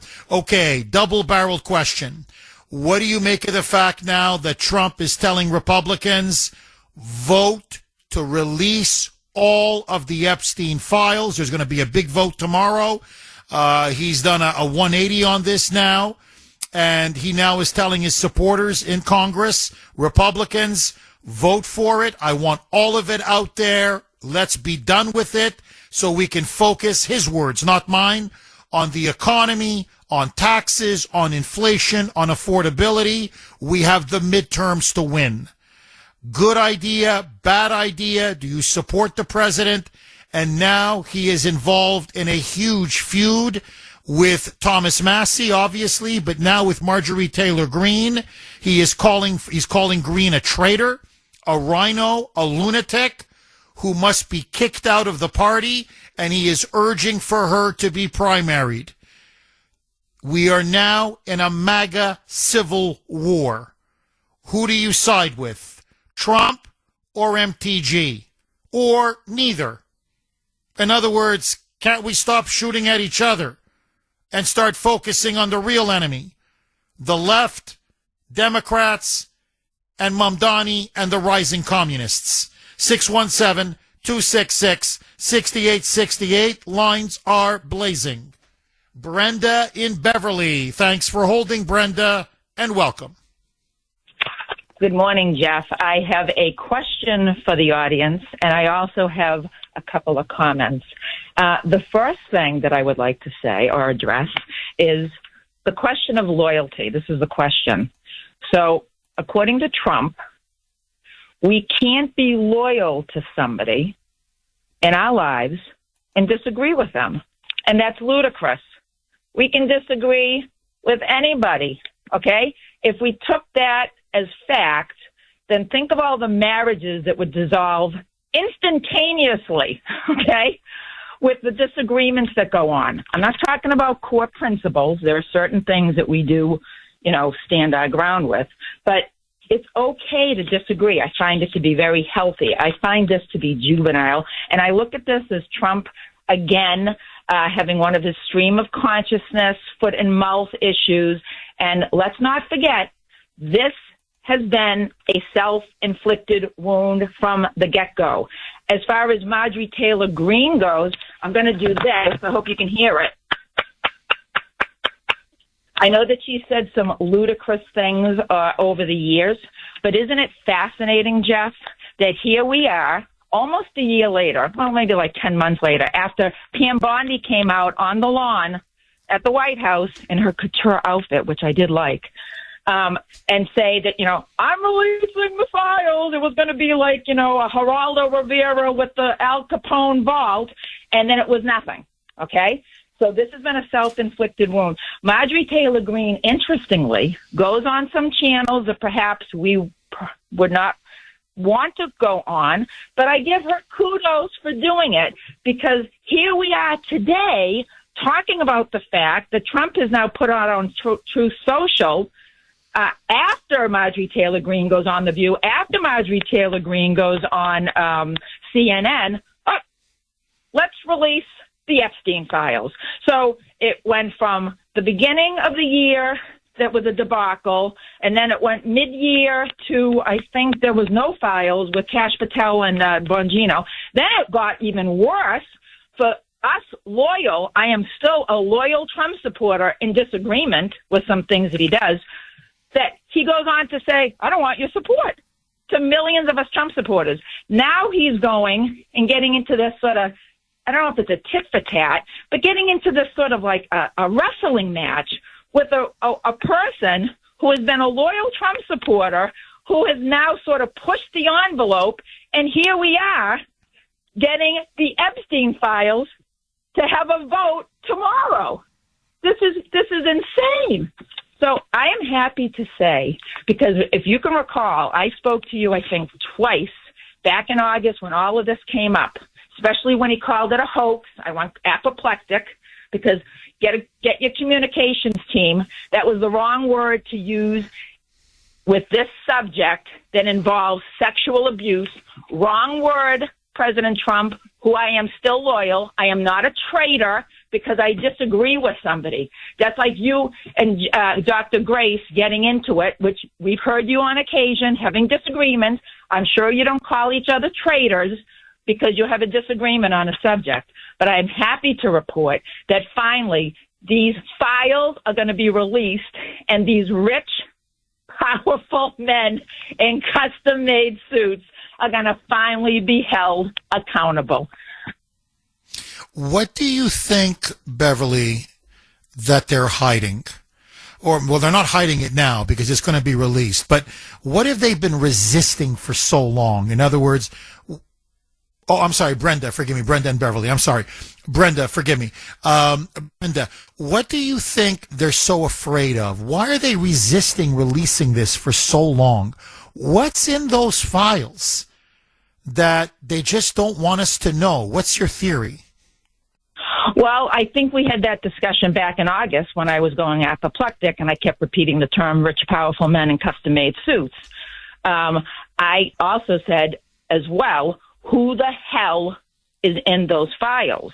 And concerned about maybe there's somebody that he feels uncomfortable having his name, not Trump's, having somebody else that he might be connected to, not in this nefarious way when we're discussing the subject of sexual abuse, that he's just like, I don't want this person's life to be turned upside down. But with that said, we are dealing with sexual abuse.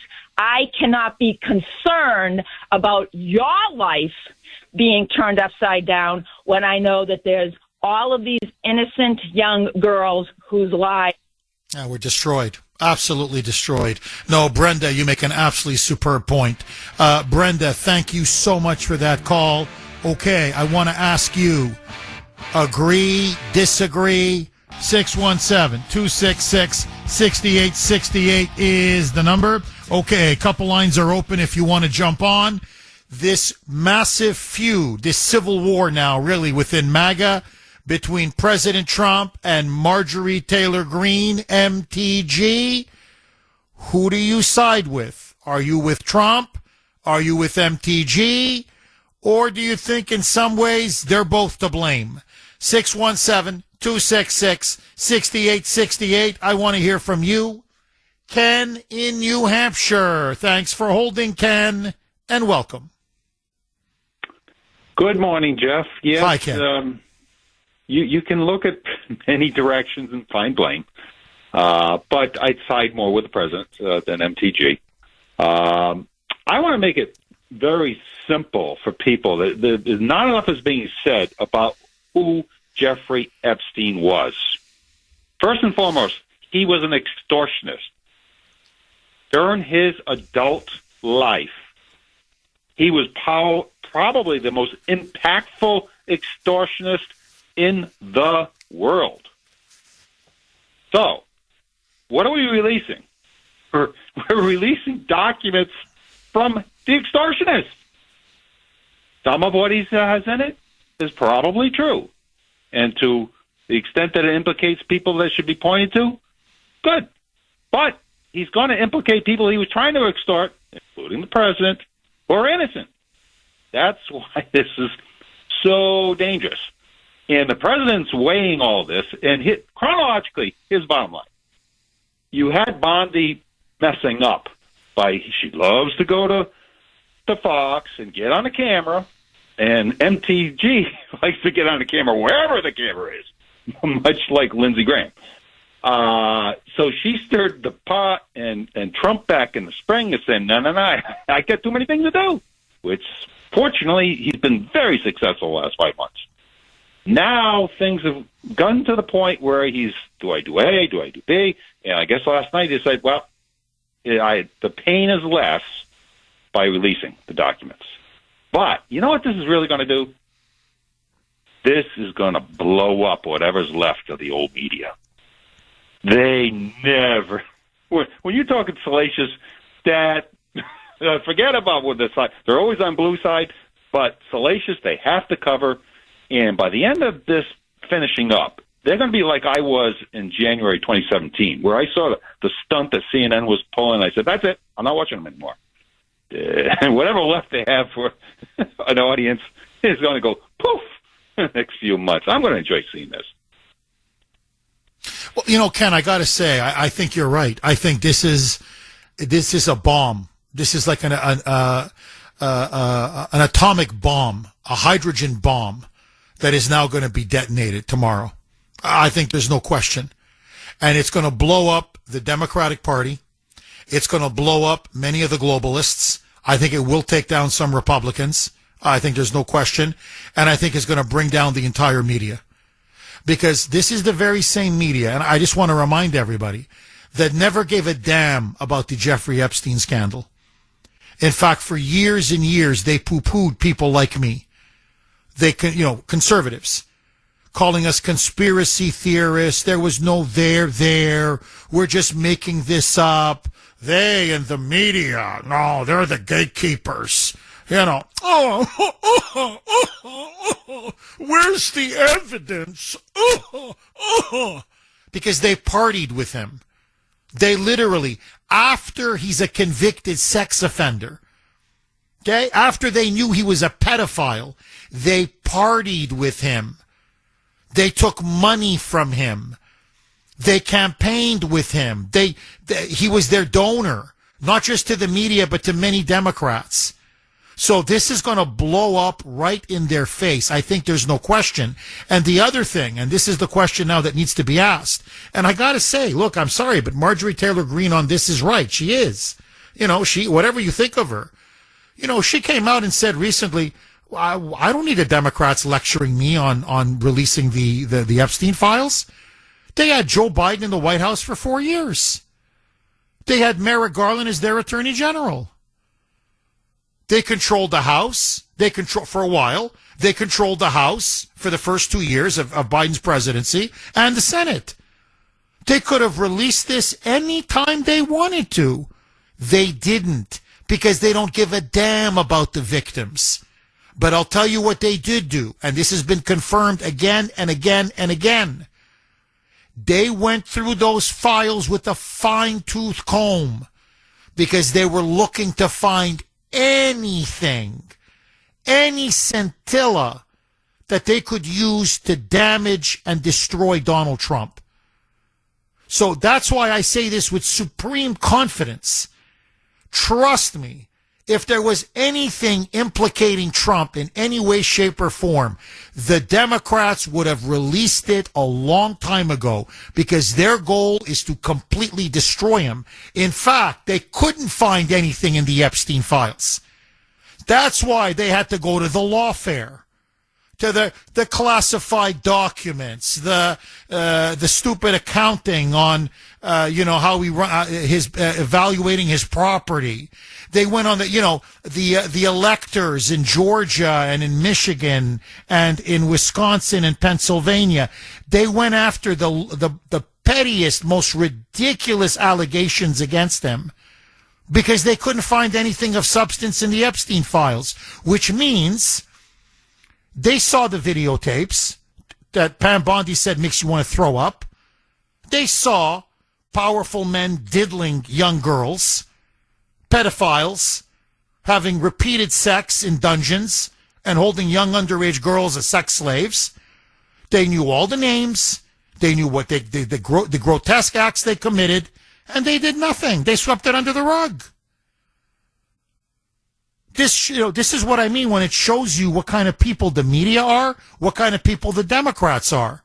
Because I'm telling you, they're seeing either themselves or their friends or their donors or benefactors up in those tapes or in those papers, in those files. That's why they did nothing. So that's why I'm like, please, just release the files. Please, I'm begging you, God. Please, please, please. Because I want them to be unmasked and exposed once and for all. Final word to you, Ken. Jeff, there's a reason why the Dems want to release it now and they didn't in the past. It's simple. They're controlled by militant Marxists who want to blow up both the old Democratic Party and Trump. And that's what's going to happen. Well, they're not going to blow up Trump, but they're going to blow up the old Democratic Party. No, I think it's a very perceptive point. The Mamdanis, the AOCs, the Bernie Sanders, they're like, yeah, blow them all up. We're taking over the party. Good. Let Reid Hoffman fall. Reid Hoffman doesn't fund us. He funds Hillary. He funds Biden. He funds the establishment. Bring him down. Bill Clinton, bring him down. Bill Gates, bring him down. So you're dead on, Ken. They figure you blow up the entire Democratic establishment. Who takes over? We do. Ken, thank you very much for that call. Really good call. Ron in Houston. Thanks for holding, Ron, and welcome. Yes. How are you? I'm good. How are you, Ron? Good. I'm not in Houston. I'm Holliston. You're in Holliston? Yes. As in Holliston, Massachusetts? That's right. It's much colder here. Holy Mike, how the hell do we go from Holliston, Massachusetts to Houston, Texas? Mike, seriously, man, holy mackerel. I mean, I know you're upset about Alabama losing over the weekend to Oklahoma. I get it, but for God's sakes, Mike. All right, Ron in Holliston. My bad. Go ahead, Ron. No, I'm sorry, because when I heard you, I'm like, I don't hear the Texas twang. I go, he sounds like a guy from Massachusetts, but it's... Anyway, I said, this doesn't sound like a Texan. Anyway, let that go. Go ahead, Ron. Jeff, I'm in favor of the files being released, absolutely. I thought Trump was going to hold on to them closer to the midterms, but I think he teased it too much, and there's too much pressure to get them released. So that said, yes, we're excited to have the files dropped, but just remember, Fauci, the man responsible for 20 million deaths, still walks free. The Democrats try to normalize pedophilia by calling pedophiles MAPs, minor attracted persons. And good morning. I'm on the radio call. Sorry. They're assassinating people, and they just elected Jay Jones. So I think we just need to realize, yes, we could put all these people on display, but what's going to come of it? knowing what has gone on with what should have gotten far worse consequences already prior to this being released. Well, and I think you're right, Ron. And also it was becoming a real distraction. I mean, it was always now the Epstein files, every question, the Epstein files. And so I think Trump just realized, look, man, it's just, you got to cut your losses. Just forget it. It's subsuming everything else in my administration. So I'm happy he's now finally saying to release the files. I hope they all vote to release the files. 617-266-6868 is the number. Okay, Maestro Mike, who do you want me to go to next? Dave in Boston. Thanks for holding, Dave, and welcome. Happy Monday, Jeff. Long time no talk to. So I got 3 quick points for you. Number 1, they tried everything, including trying to kill Trump. If they had anything to do with Epstein, it would have been released a long time ago. Point number 2, MTG is not in constant contact with the leaders of the world. Point number 3 on that point number 2, if this information gets released, as one of your previous callers and yourself said, this is going to topple the global apple cart. Everybody who had anything to do with Epstein in the world, and not just males, females, are going to go down, and they can't have that. And I'm sure the British royalty and everybody else has been on the phone with Trump saying, please, for the love of God, don't release this information. Please. Dave, let me ask you point blank. Do you think Trump is making a mistake in now telling Republicans vote to release the files, vote for it in the House, and it's going to pass now. It may even be unanimous. We'll see, but it's going to pass in the House tomorrow. It's going to go to the Senate. It looks like it's going to pass overwhelmingly in the Senate, and Trump says, I'll sign it, and we're going to release it. Is Trump making a mistake? In other words, should he have stuck to his previous position of don't release it? It's just too damaging, too destructive. Or do you think he's right now to say, you know what, get it over with, let's get it done so I can focus on the economy, inflation, and the MAGA agenda? What say you, Dave? 2 points. He had no choice at this point. Number 2, let's see who votes to release them. Let's get a roll call vote on every one of those POSs in D.C. to see who votes yes to release them. I'll bet you'll be surprised as I will to say how many people in that swamp don't want the files released. Interesting. So you're saying basically you want an on-the-record vote, right, Dave? Every member of Congress should be on the record. Yes or no, yay or nay, up or down, correct? Absolutely. No, unequivocally, yes. Yeah, and you know they're shaking in their boots right now. It's not just Slick Willie and Hillary. It's a whole bunch of them. Oh, I'm with you. Oh, Dave, I'm really with you. Dave, thank you very much for that call. Bob in Halifax. Thanks for holding, Bob, and welcome. I'll tell you, I just want to let you know what's going on is campaign strategy. Drive your party's reputation down as low as you can go into the next cycle, and then build it up slowly till it peaks in October. That's all that's happening. Ignore it all. Nobody's listening. Nobody cares about any of it.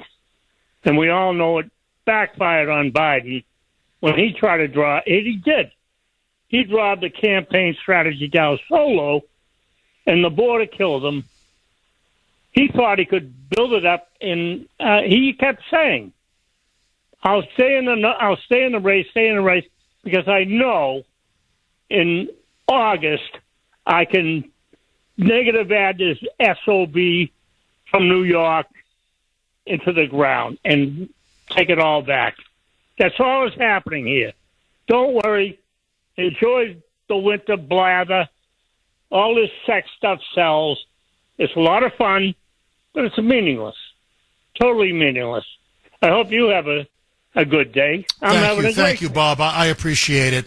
No, I don't think it's meaningless. I mean, look, if the files are all released, okay, that's the assumption. If they release all the files, it's going to take some of the most powerful people down. There's no question. And look, I got to say, Trump, because he opposed the release, then the Democrats, because of their rabid Trump derangement syndrome, well, if he's opposing it, we got to support it. And he kept saying no and no and no. And now I think you're going to have every Democrat come out and support it. So when this thing blows up in their face, when it boomerangs against them, I mean, Trump will have baited them. It's like, get them all in the same room. Come on in. It's like a trap. Come on, every single one of you, come on. And then when they're in, close the door, lock it, and set off that political bomb. And they all get blown to pieces. I think the Democrats are going to rue the day that they decided to push the Epstein issue. We'll see. We'll see what they vote tomorrow. Can I squeeze one more in, Mike? All right. Derek in New Hampshire, you've got 1 minute. The floor is yours. Go. I'm in Texas, actually. But anyway, real quick. I don't know how I get to New Hampshire, man, but okay. But, So you're the guy that's in Texas. Hey, man, yeah, I'm the one that's in Texas, man. but anyway, I want to say this. The reason Trump delayed the Epstein files. Mike, you couldn't. This is unbelievable. You couldn't let the guy finish his sentence? This is. Derek, please call back. We're going to put you on right away, okay?